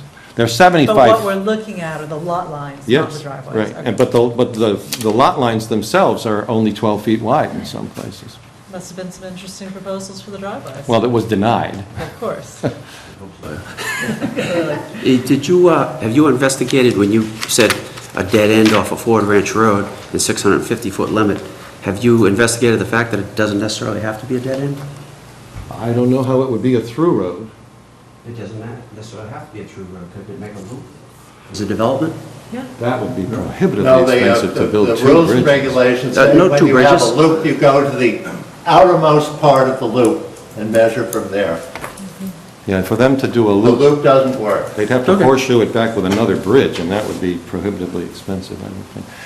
Any way in without another way out, even if they did a big lollipop, would be considered a dead end, and it would have to be less than 650 feet. Well, I suppose you could put two bridges in. So I have somewhat of a disadvantage here Except because for the fact that if you had two roads going, Fort Ranch is dead end, so you'd have to go from Hillside Street to the middle of the loop and see how far that was. That would be the length of it would still be a dead end even if you looped it off Fort Ranch Road. And it had two bridges. And it had two bridges, you'd still have a dead I'd end have to road. investigate it. But you could do a horseshoe. No, Why can't you do a horseshoe with two bridges? Because it would you cost measure too from much money. here to the middle of the horseshoe, and that's the Why length of your don't you dead measure end. I if get you're it. starting from People Fort throw it around Ranch numbers all the Road? time. It Yeah, says nobody's where you just- have two accesses. Oh, that surprises me, thank you. Well, to me, the book that speaks volumes about what this should be is the subdivision control book that you have adopted as a planning board. 50 feet right away, 650 feet of dead end. But if you come in and you convince us that we've got something that's less than what you could have built as of right, we can give you 1,700 foot, we can give you a 1,700 foot 12-foot wide or 15-foot wide or even 20-foot wide driveway. That wouldn't fly in many places that I've worked over the years. So I realize we'll be back here again. I'm at somewhat of a disadvantage in analyzing these options and alternatives because I haven't seen the memo that council gave you on that point. I will be taking a sharp look at that, and I'll have more to say about that next time. But I don't think my comments are going to change with regard to fire safety. I feel almost the need to make a comment on that, and I do respect... And I haven't seen that letter either, so... I do respect the lawyers. We have so many with us tonight. But I also do respect the fire chief. And when it comes to fire safety, I really have to respect the fire chief. And I do too, it's, to me, it's like... You're calling our fire chief a cowboy, and I kind of... No. I kind of take, on the fire chief's behalf, I kind of take offense to it. I'm glad you have him as the fire chief, because he thinks he can get to a fire and put it out, and that's the right attitude. That's the attitude that I would want. But at some point in time, 1,700 feet up a 12-foot road speaks for itself. All right, now, other questions? So I gather you sort of agree that we've been cutting a corner and not requiring a subdivision plan, but... I was listening intently when you said that. I don't know that the 81O requirement specifically requires it to be a definitive plan. I think it could be an A&R. There is a frontage waiver allowed in 81R specifically. It calls out waivers for frontage. That doesn't mean your plan complies with zoning, but your zoning happens to line up in that you don't have a frontage requirement here. So I think it could be done under either 81P, A&R. Which is what we've done. Yeah, I wasn't aware that you'd done that. I thought the argument was being made that you didn't get anything other than the special permit application. And I've actually seen that happen in a couple of towns. So I think you need something under the subdivision control law to divide this up into lots. I think that's what we've done. Right, okay. But I agree with you that you could easily do that consecutively rather than concurrently. Well, that's actually the way it's been. Thank you. After the special permit becomes final, we execute an A&R plan. May I just ask whoever just gave me this, does this have the fire chief's letter? I've got 3 copies now. I appreciate it, thank you. Okay. Thank you, Mr. Chairman. Yes, ma'am.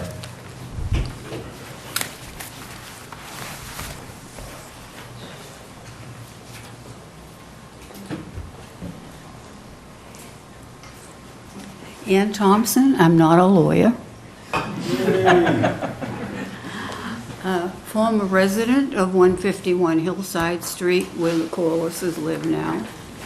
And recently I found these photographs of what part of their property looked like when I lived there. And I felt terrible when I saw it, because when Ford Ranch Road was built, this is what happened. It destroyed these 2 ponds that my father and mother had. We had swans, ducks. Goldfish? Pardon me? Goldfish? Goldfish, right, you remember. Alex was a baby when I lived there. Long time ago. Says on the back what they had. And this is a view from our kitchen window. And this was before Ford Ranch was there. There were cows grazing on the hill. And every so often they would come through our property, and I do have a photograph of them. And what I'm wondering is, my parents never knew that that driveway could become a street wide enough for a fire engine. I don't think my father, years ago in the 40s, would ever have bought the property.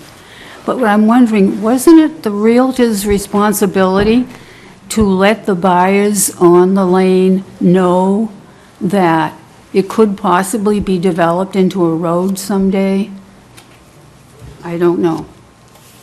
But I did want you to see these photographs. You took the walk. Those ponds are now dried up because of Ford Ranch Road.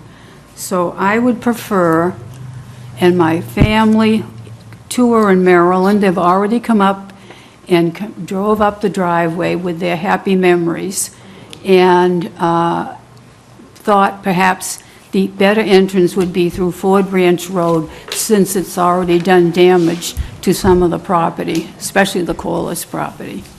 So that's what I just have to say. Well, thank you for these pictures. They bring back lots of memories.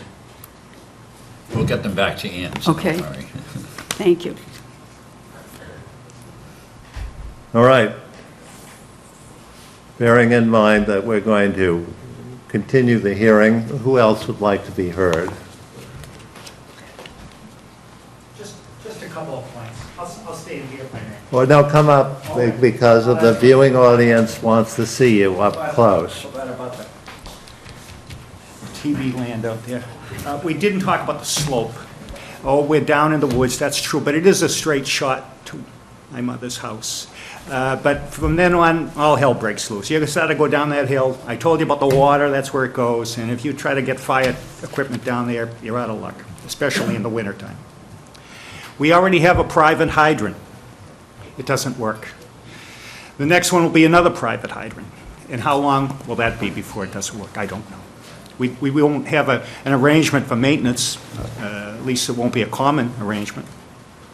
And lastly, I commissioned someone I know who is a wetland guy to look at the plan.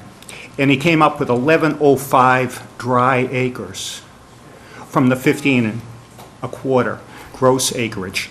That is, delete the wetlands, and you've got 1105 according to his. Now, that's in excess of 10, but we haven't factored in the driveway. And I would argue, and we've got plenty of lawyers here, maybe my driveway is buildable land, but I would say, no, you can't build in my driveway because that's where my car goes. So the driveway is 0.7 acres. So now we're getting pretty close, and there's a setback to that brook. Now, you can't call that, I don't think you can go up to the edge of that brook and call it buildable land. So they may not have the 10 acres, is what I'm saying. And the whole thing might go out the window. And if it comes to that, we can pursue that, legally. So that's what I wanted to say. Thank you. All right, well, you've put the issue on the table, and we'll Thank you. make sure that the issue is resolved. Anyone else? All right, we're going to do it the next time we're doing 131 Central, and we don't like to do these two together, right? Bill?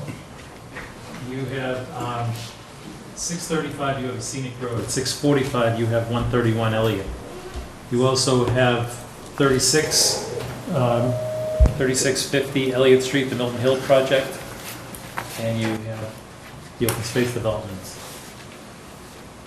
Pick your time. Shall we, when do you want? Next meeting or the meeting after that? Meeting after that. The meeting after that is in July. Yeah, July 12th. July 12th. Yeah. Right, I think July 12th sounds right. yeah. We'll put them on the same time we had them on today. It worked so well. 6:45.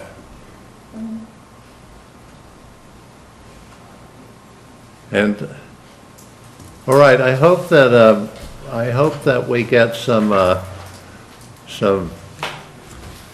real progress here in the next few weeks. And thank you, everyone.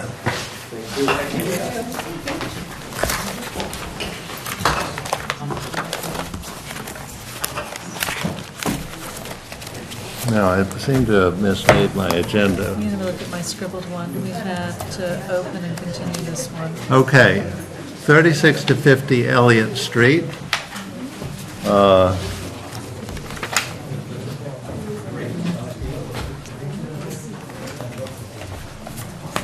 What is the story, Mr. Clark? Emails. Ann's pictures. Do you have Ann's pictures? Oh, there's Ann. We better reunite them.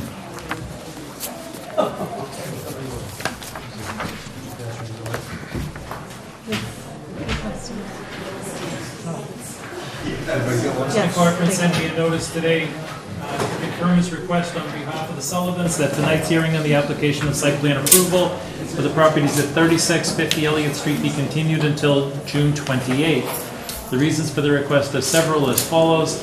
I need to attend a family event in Newport, Rhode Island, so that I will be unavailable to represent the Sullivans at tonight's hearing. We need to take some additional time to address comments received from the town's engineer regarding plans for stormwater management and drainage, and to address comments concerning the appearance of the Elliott Street side of the proposed new building. Please apologize to the board. We appreciate their consideration. We have also agreed with the chair of the Board of Appeals to continue the hearing for the special permit and variances from June 20th to July 31st in order to address these issues with the planning board. Attached is an email I have sent to the neighbors of butters and to John Zikowitz on behalf of the Revitalization Committee concerning revisions to the hearing schedule. Ned Corcoran. Okay. And he has included the agenda on the top of page 2. Yes, our principal concern was the appearance on Elliott, on Yes. Elliott on Street.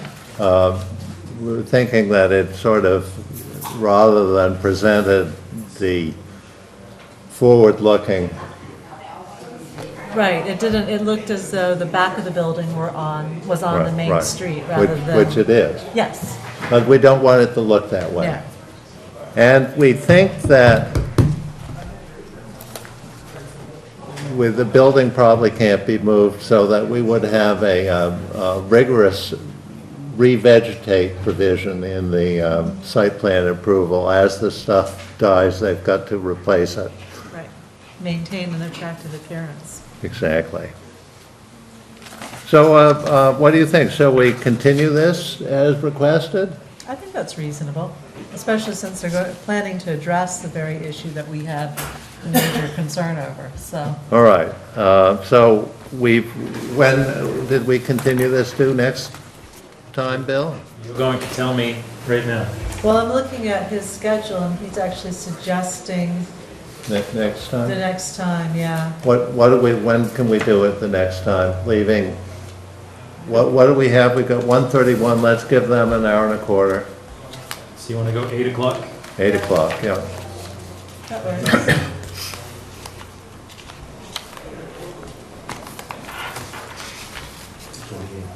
All right, we're going to, the hearing on 131 Elliott Street is going to occur on the continued hearing is going to occur on June 28th at 6:45.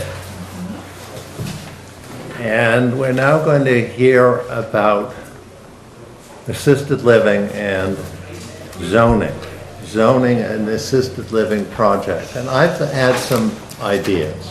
Oh, excellent. And my thought is this, that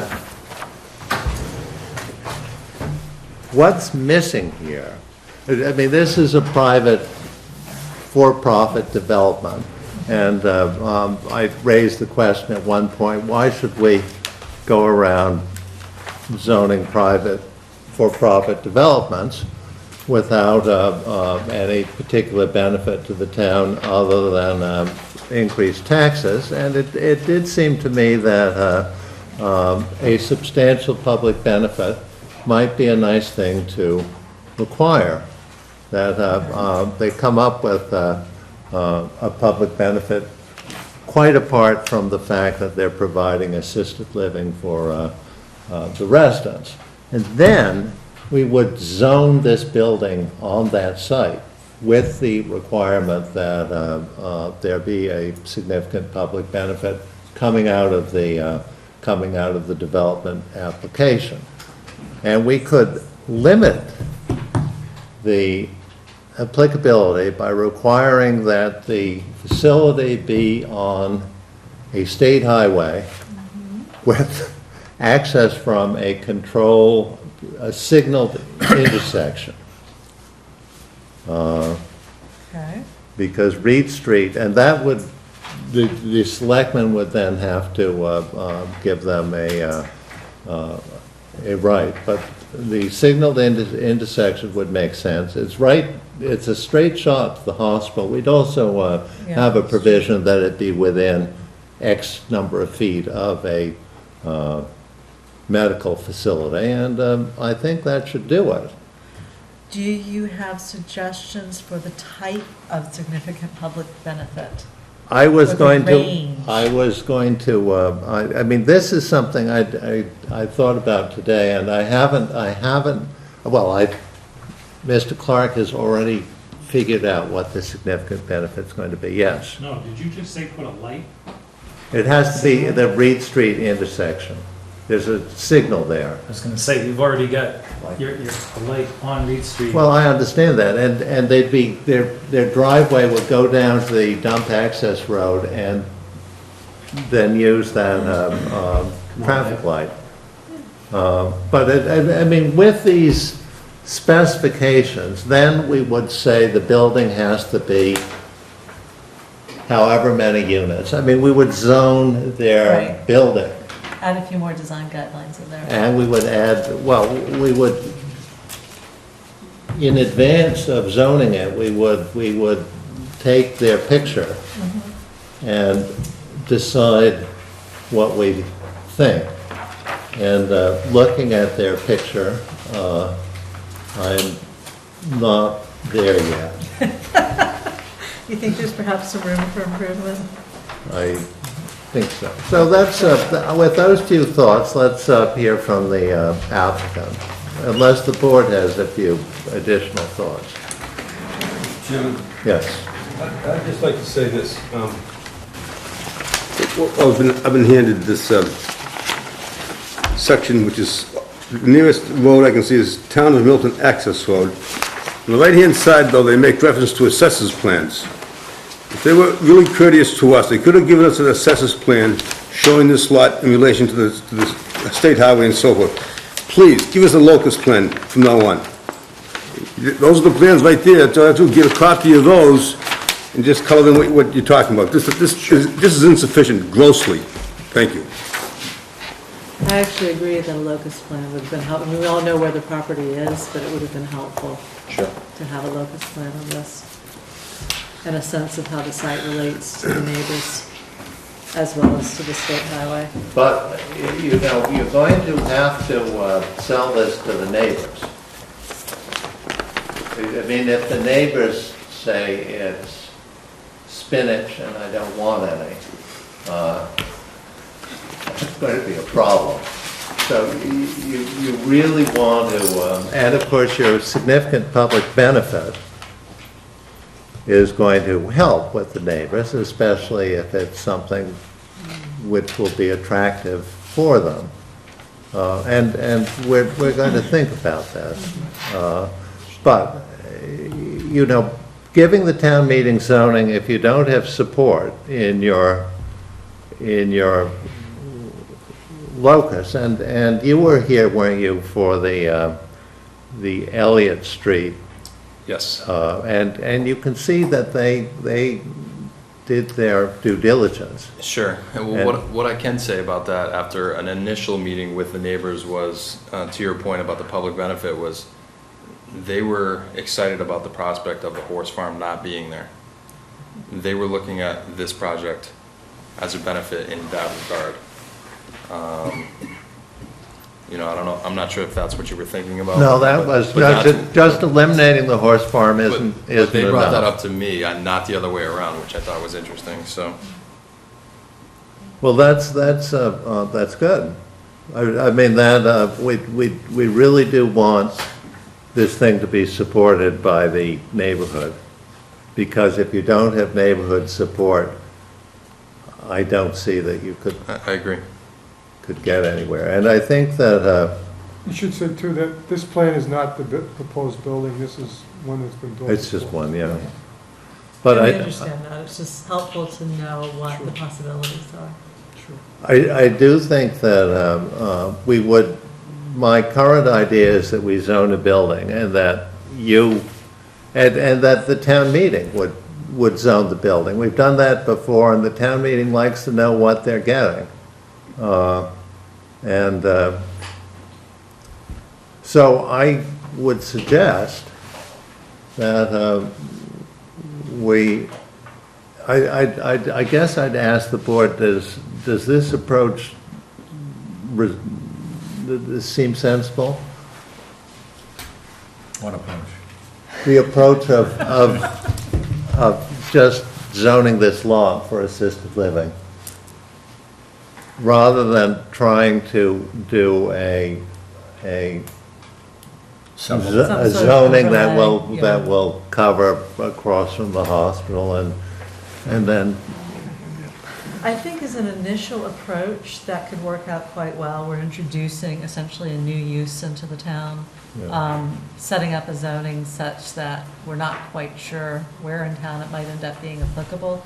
Might be a little too much at this point, so being as specific as possible, as legally possible, makes a lot of sense. I also think if we're going to require such things as significant public benefit, or for that matter, design guidelines, I think we need to be much more specific in the zoning as to what those definitions are, since, as we've seen, sometimes that can get challenged. So, but I agree, as an approach, this could work. So would that be a variance for this particular property? no, it would simply, we would say that if you have a lot of 2.5 acres on a state highway with access from a traffic light within a You're quarter tailoring mile of it, the hospital. Yeah. you're tailoring it to this. Right, exactly. It would be a bylaw change for a special permit, and it would have to come through. I'm assuming you're doing a special permit, We not do as it, of we right. do a special permit, and then we would, in it, we would know what they're proposing to build. And we would say it's gonna be no more than 2.5. So the intention would be to only To allow zone a this building site for this at site, present. yeah. Yeah. And then we could always figure out ways of expanding it if it seemed to us necessary to do that, if we thought that there should be To a- more to a assisted different living. Yeah, exactly. area. Or if even on, on the public hearings, Yep. if people say, if Well, someone we- comes in and says, me too, Then we can we consider could, that. but I would think that they would have come in already. The one thing that we might want to make very certain of is that we know closely what you plan to build so that we can tailor the dimensional requirements. I have seen zoning in the past where some of the dimensional requirements become mutually exclusive. Once the zoning goes through, and we don't want to have that happen. I've been working on a project where and it's in another state, so it's not under any Massachusetts laws, but where somebody was worried about the floor area ratio, but it turns out the height is a limiting factor, and the amount of parking. So if you then put in a floor area ratio that's too low, suddenly you can't build the building that you thought you could build. So I think we want to make very sure that we know what is being proposed for the site, how it's going to fit on the site, and then we can make sure that the dimensional requirements actually match up to that. And then we probably, I mean, if you can throw out a few ideas on styles, Yes. we could take a look at them and we could get you going Sure. on getting some elevations.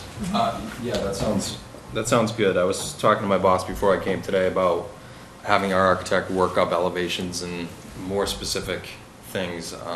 Right. I think Mr. Whiteside was pushing that the last hearing, so he told me to get that going. Great. It was really just we didn't want to spend the money if we were going to get that far, but I think we're at the point where it makes sense to do, it would be helpful, and it'll move the project forward, so that's something I'll do. And Bill, you sent out an email recently as to the deadline for the warrant being open and closed. It was sometime in August, but I don't remember the exact date. August 9th. August 9th. So we'll want to make sure that we have our language Yeah. as close as possible for August 9th. So, I got a question. yeah, Right now, there's a gate there preventing, the street is owned by the town? Correct. And, the gate could be further up. Keep in mind, that's not, we proposed going in off the existing right-of-way, not, Yeah. so that's something that we would have to look into further from our perspective. Well, why don't you look into it, just because going up that hill and going down that hill is not ideal. You'd have to make an apron, I think. This is something that has to go before the selectmen, since the selectmen Right. own that portion of road. You want to use that road just to get them to the traffic light? More or less.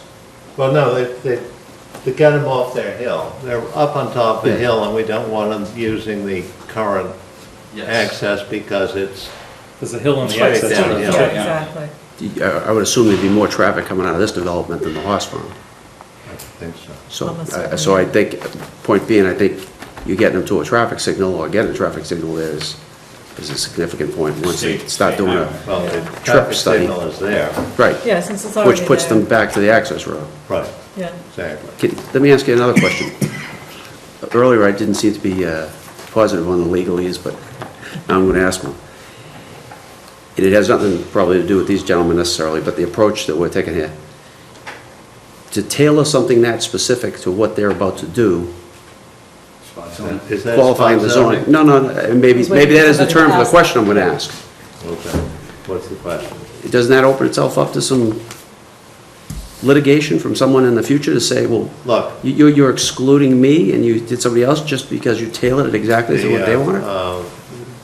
That is always a possibility, but it hasn't happened in the past. And it's more likely the town meeting will go for something tailored rather than general, saying, trust your planning board to do the right thing. I agree with the approach, and I like the approach. I'm just Yeah, wondering if it I mean, it's not. puts you in a funny position. It's worked. Spot zoning isn't what it used to be. The courts are more relaxed about it. They don't get all worked up. Plus the addition of the significant public benefit removes it from being solely, if you were to do a zoning amendment just for a private developer with no public benefit, that would get you into more trouble. Having some sort of reasonable, significant public benefit, well-defined, makes it less likely that you would have an issue. But you'd want it to be a public benefit that was somewhat related to the project. You can't just be some sort of general public benefit, plant more trees, it has to be related. The question is, Yeah. now could this access road be used for additional businesses and so forth? I mean, it's made for that. I mean, now you've opened up this area. I mean, maybe this is where. Well, it's in a residential. I can see the neighbors up here, though, they're not gonna like that. It's in a residential district. Yeah, but you. And so it would need to be a street. And in order to become a street, it would need subdivision approval. In other words, this doesn't currently provide frontage. It might provide frontage because it was in existence before 38. Suitable grades, so, yeah, okay, Right. maybe. It might be good, it might not be good. I mean, one time Gotta master go back plan, to the then it kick select. in. Can't talk about it now, it's not on the agenda. All right. This is from the Selectmen's Office, as voted at the annual town meeting. We will be having a fall town meeting in October. After discussion with the warrant committee chair, the board agreed on a date of Thursday, August 9th, 5 o'clock, as the deadline for submitting articles for consideration at the October 22nd town meeting. All right, well, we've Articles got being shipped our, in proper form. However, draft articles are usually accepted by the selectmen if the intent and purpose of the article is fully disclosed. If your board or committee has a proposal in mind that they wish to be considered, please submit it in writing to the Board of Selectmen on or before. After that time, the warrant will be closed. When's the town meeting going? August 22nd. No, sorry, October. October. August 9th is the closing day, October 22nd. Gotcha, thank you. all right, so you can see that we're moving right along here, and this should be, this could be, should be a good a good proposal. Just one other question. Isn't this where Mr. Salamando had proposed a small shopping center, right? Yes. I didn't know that. Interesting. We did it a little bit further up, but So it's Didn't- kind of not in opening that up wetland. everything. not in that wetland. He said up. Access off of Randolph, yeah. There actually was a proposal by the selectmen to take and put a ball field on the other side of that wetland, cross the brook and go in. But that's all under Mass Historic, A so. little nice wooden bridge for the, You really want a wooden bridge, don't There you? was I can no, see it now. there was no wooden bridge. We'll name it after But it would be you. nice. I think they'll have a question. yes, Bill. At the last meeting, you said you wanted to go for a site walk to Stoughton to visit one of their developments. I sent you different dates. One person got back Who was with that? dates. That would be Mrs. Ennis. And she should have gone 2 nights ago, but she would have had to have gone by herself. That's right. Would have been loads. Again, Jason has come down 3 hours of driving to come down and ask you the same question again. When And do he we want calls to go me there? Twice a week to ask me the question. All I can do is shrug and go, I don't know. Well, Jason has made some progress here. Yeah. But do you want to And visit we the want site? to, we want to look at it. When do we want to do it, people? Evenings are best. And the 3 dates I had that worked from our side, 18th, 21st, or the 28th. The 28th is your meeting night, so next week, the 18th or 21st works well for us. What date, do you have right in front of you what days of the week that is? Monday and Thursday, 18th is Monday? yeah, And so the 21st is Thursday. Thursday. Yeah. This next week. Do we want to do it Thursday at some time? Yeah, that'd be fine. I mean, that's our regular, Off night. That is it is our off night. But Monday has never been a planning board night, so you get our off night or you get a Monday? I can do Thursday, 21st. Yeah, I can too. Anybody Okay, else? Preference. So what are you saying? we're saying Thursday the 21st, aren't we? What time? Yes, And I was asking, do we want to do it at 5:30? Do we want to do it at 5? Do we want to do it at 6:30? 6:30 would be probably okay. Do you provide lunch, dinner too? If you'd like, Maybe just sandwiches? Oh, we'll eat. All right, 6:30 on the 21st. Where do we park? You'll send us Where is, yeah, you're going to, I'll send. Address. I'll send, You gonna have an assessor's plan with you? Yes, yes. With the names of the ownerships on it, on there? yeah. I think I brought it in last time, but I'll make multiple copies. So, Okay. okay.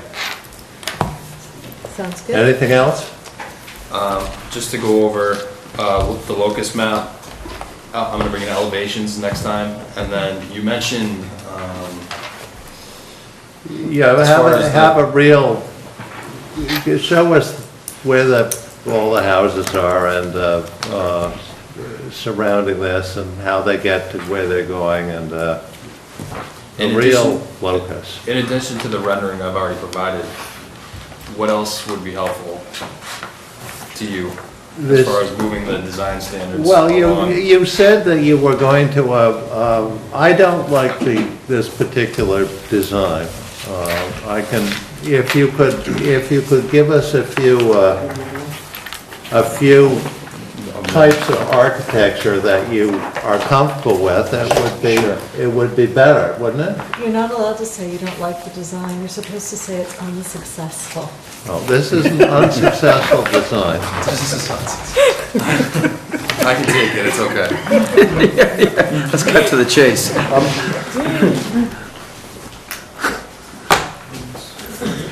So just give us, you can have a few Options. Sure.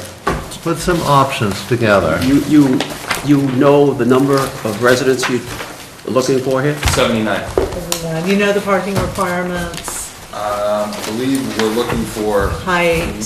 one for every two. Okay. I'd assume probably you have trips generated from previous projects that are in that neighborhood, 79, 85, 82, whatever. We have the statistics we've used, you know, for Stone and so on and so forth. So we don't have one for this site specifically, but how many trips are generated at this use, yes. Not necessarily the location of the sites. Yeah, I think that was actually in one of the handouts last. Was it? It could have been, and I don't recall. You if it's- have building coverage, site coverage, height, all of those dimensions? I Or do. can at least get that? I do, yes. Excellent. Yeah, the more sort of data you can give us on this proposal, that would be good, because we're going to have open space requirements. Right. Okay. If you create... This is a question, Mr. Chairman. If you create a zoning, or lack of better terms again, spot zoning for this site, that overlay, that encompasses the project they're looking for, then you've more or less opened the door for them to propose that project. We're sort of required them to Right. propose All right, that all right. project. Is this all happen before the public has some input on this project? I think so, because, you know, saying we're going, it doesn't preclude, because the public says we don't like it. Well, plus there's the public If the public hearing. says we don't like it, and you've already We said... change it, You change the zoning? yeah. So the zoning isn't fixed No. at that point? Not We can- until town meeting. We can recommend changes in it. But I mean, when we give the public something, I mean, obviously, we're going to keep the neighbors Yeah. advised, the neighborhood. It's sort of like what happened on Milton Hill. I mean, if the neighborhood is happy, then the planning board often is happy. No, just my concern was that we didn't And if fix they're- the zoning before the public had We can some fix it. input. We can Once fix No, it. no, no, Once- my term we can fixed fix it means before. static, put in place. We can Right. fix it before, we can fix it after. We can, once it goes on the warrant, once the selectmen have accepted it, then we hold public hearings. So at that time, we have the option of altering it if a public hearing brings up something. It can also be altered on the floor of town meeting. And then, if necessary, we can always go back to re-amend it at town meeting. So there is absolutely the opportunity for public discussion of it. And the other thing, Mike, is that because it has been determined that half the town watches our televised meetings, when we discuss what's happening, Yes. people will be able to come in at citizen speak and start a conversation if they want to. Did you get the statistics from the fellow who had the 12-foot fire trucks? Well, I think it's That's just 50% of the public? common knowledge. I hope not. Wait till you get stopped in grocery stores. It will happen. I don't shop much. The reason that came in is because I looked up what a fire truck is, and it's 9/8. New Canaan, Connecticut says a 12-foot road is the minimum width. 14 is what they like. That's fine,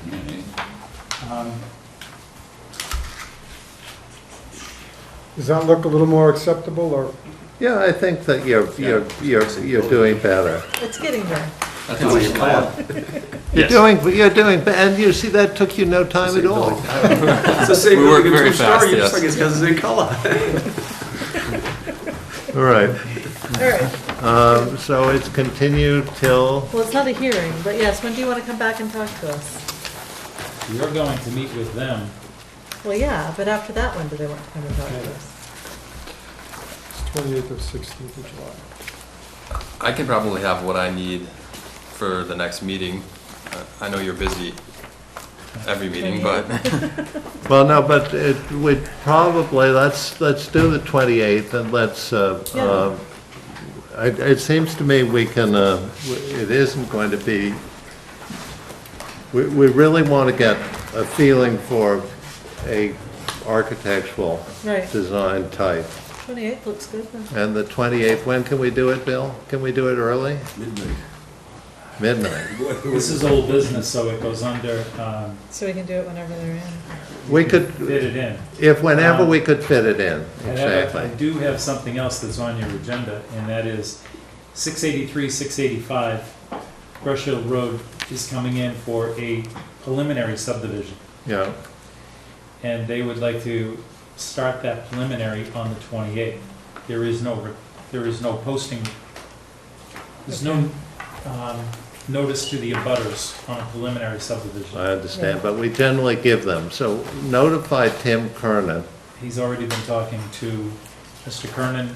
He has All an right. appointment to talk, or he's attempting to get appointments with the DeVagbars, the Dohertys. Who's he? DeVagbar is, No.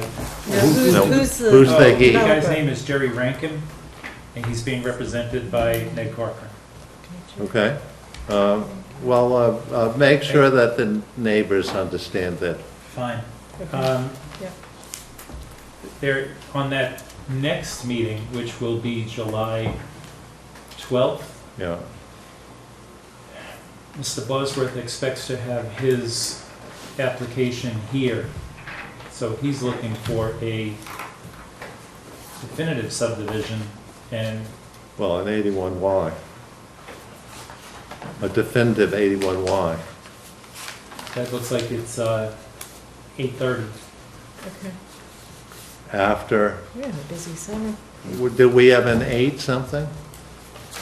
You We've have got a Hillside. 6:45 with the Hill Street. You've Yeah. got an 8 o'clock with the 3650 Milton Hill. So you're saying half an hour for them? I think that that's probably all right. I think that's probably all right. You're set, right? They can have their long drive home. What? You Yeah, come you to the can, table. you can start your long drive home now. Sounds good. And you'll be there if it's 3 hours by midnight. Well, no traffic now, so I'm good. All right, great. Thanks for having me again. While we're on the subject of schedules, Yeah. I think I can safely introduce this. The RFP is out. We have given July 12th, it's the deadline, so we should be getting whatever proposals are submitted on July 12th.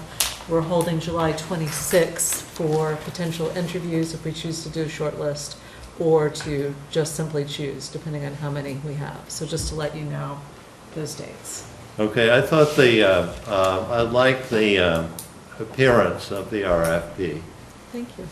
and the substance was okay too. That is the charge, and then the RFP is underneath. Yep. Yes. I have a question regarding this, Yes, where you have the committee set up and so on. We discussed that a little bit. we did, and legal came back with some language, so I had to. But do we ever vote on this? Yes, We did, yes, there was a unanimous vote at the last meeting. last Very meeting. good. You're welcome. Well, no, but I mean, if you have any issues that you can raise them, because, But I thought, Al, I thought you said you didn't want this kind of an approach. well, I decided that we'd still be in charge, and Emily is going to be in charge of this committee. And I thought that, I think that it's going to be cumbersome, but, you know, as long as I'm not sitting around with it. I would never suggest that you have to sit around with it. But as long as they report, you know, we get the reports that they're going to report, and they know that they've got to keep the planning board happy, because otherwise the whole thing stops. It ends after, I mean, they've got to come in with a product that the board likes. How does that, am I interrupting? Go ahead. That leads to a question. How do we set up a contract with the proposed consultant? I mean, is it a stage thing where they take it to this point and they get paid X, and they take it to this point and they get paid X? Contractual negotiations will obviously be done in concert with town council, so we can talk about it. Part of it will depend on how the proposals come in. Usually consultants will do a task-by-task proposal, and you can pay as the tasks are completed, and that's something that would be done in the contractual stage, absolutely. You would certainly not be giving them the entire funding up front, but usually, No.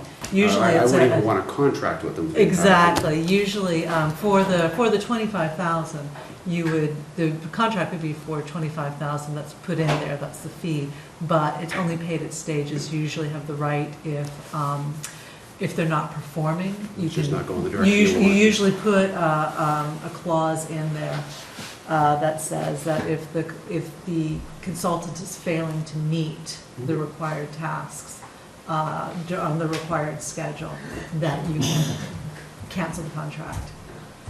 So there are protections in there. And Mr. Flynn is a master at these things. I So, could bring in Yeah. some Who consulting determines contracts. that he or she has not met the task? the planning board would determine that. So probably make a recommendation to the Board of Selectmen, because they're the ultimate contractual body. But we would be getting reports back from the master plan committee. We would get reports directly from the consultant if we feel that, for example. The master plan committee is a committee that's going to be appointed? Yes, that was in the charge that we approved at the last meeting. So, so what would happen, so for example, in the RFP would be, there are required a minimum of 3 public forums. And if they're not, and there is a schedule, a suggested schedule in there, the final one would be determined with the master plan committee, but we are aiming for a report to town meeting at the annual town meeting in May. If they're not proceeding with that schedule in a timely manner, and if it's not something where we've been holding them up, but they themselves have been holding up, then we could deem that non-performance. So we do have those protections in there. Just one other question. Obviously, I wasn't here for this meeting.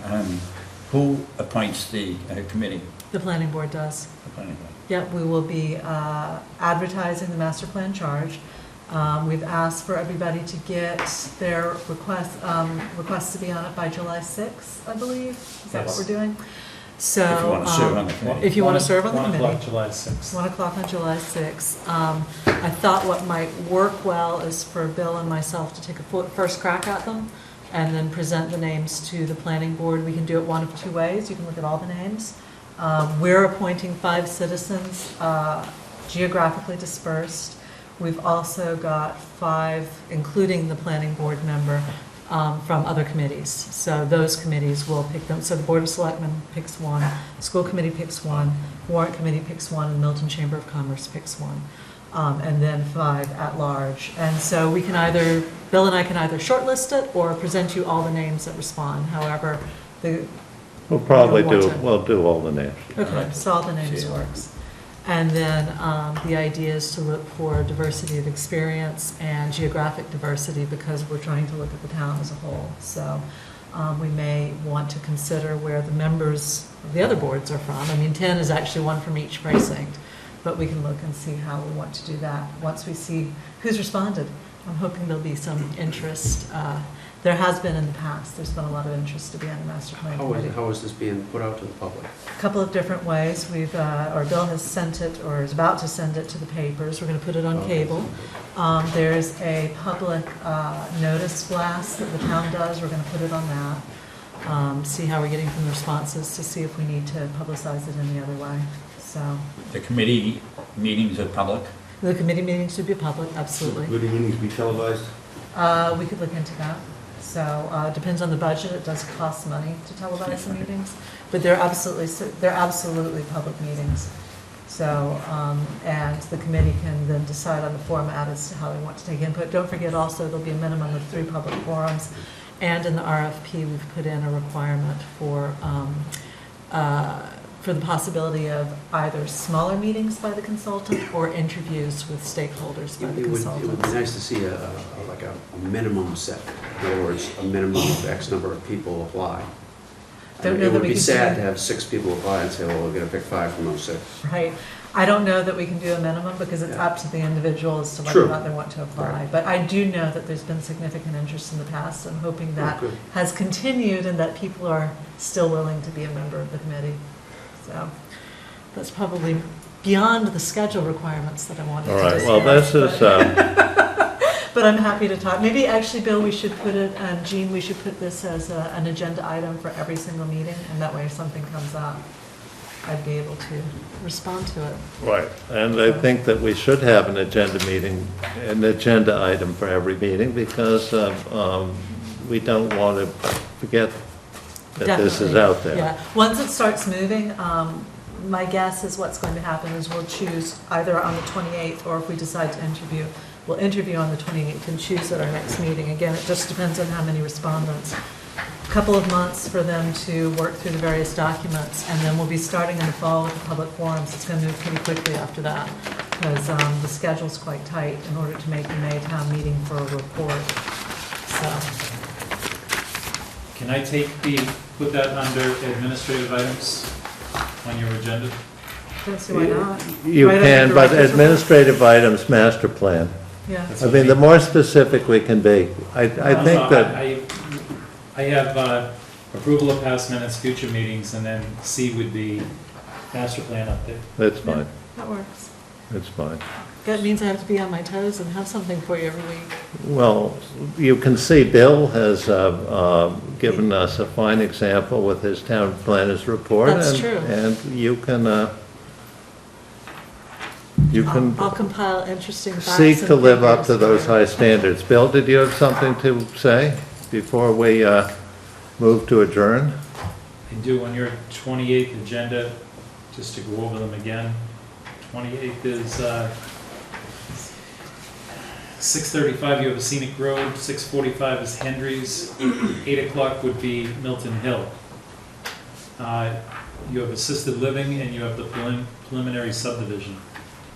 The preliminary subdivision will wind up coming back on the July 12th. Well, we're not scheduling it for a hearing, are we?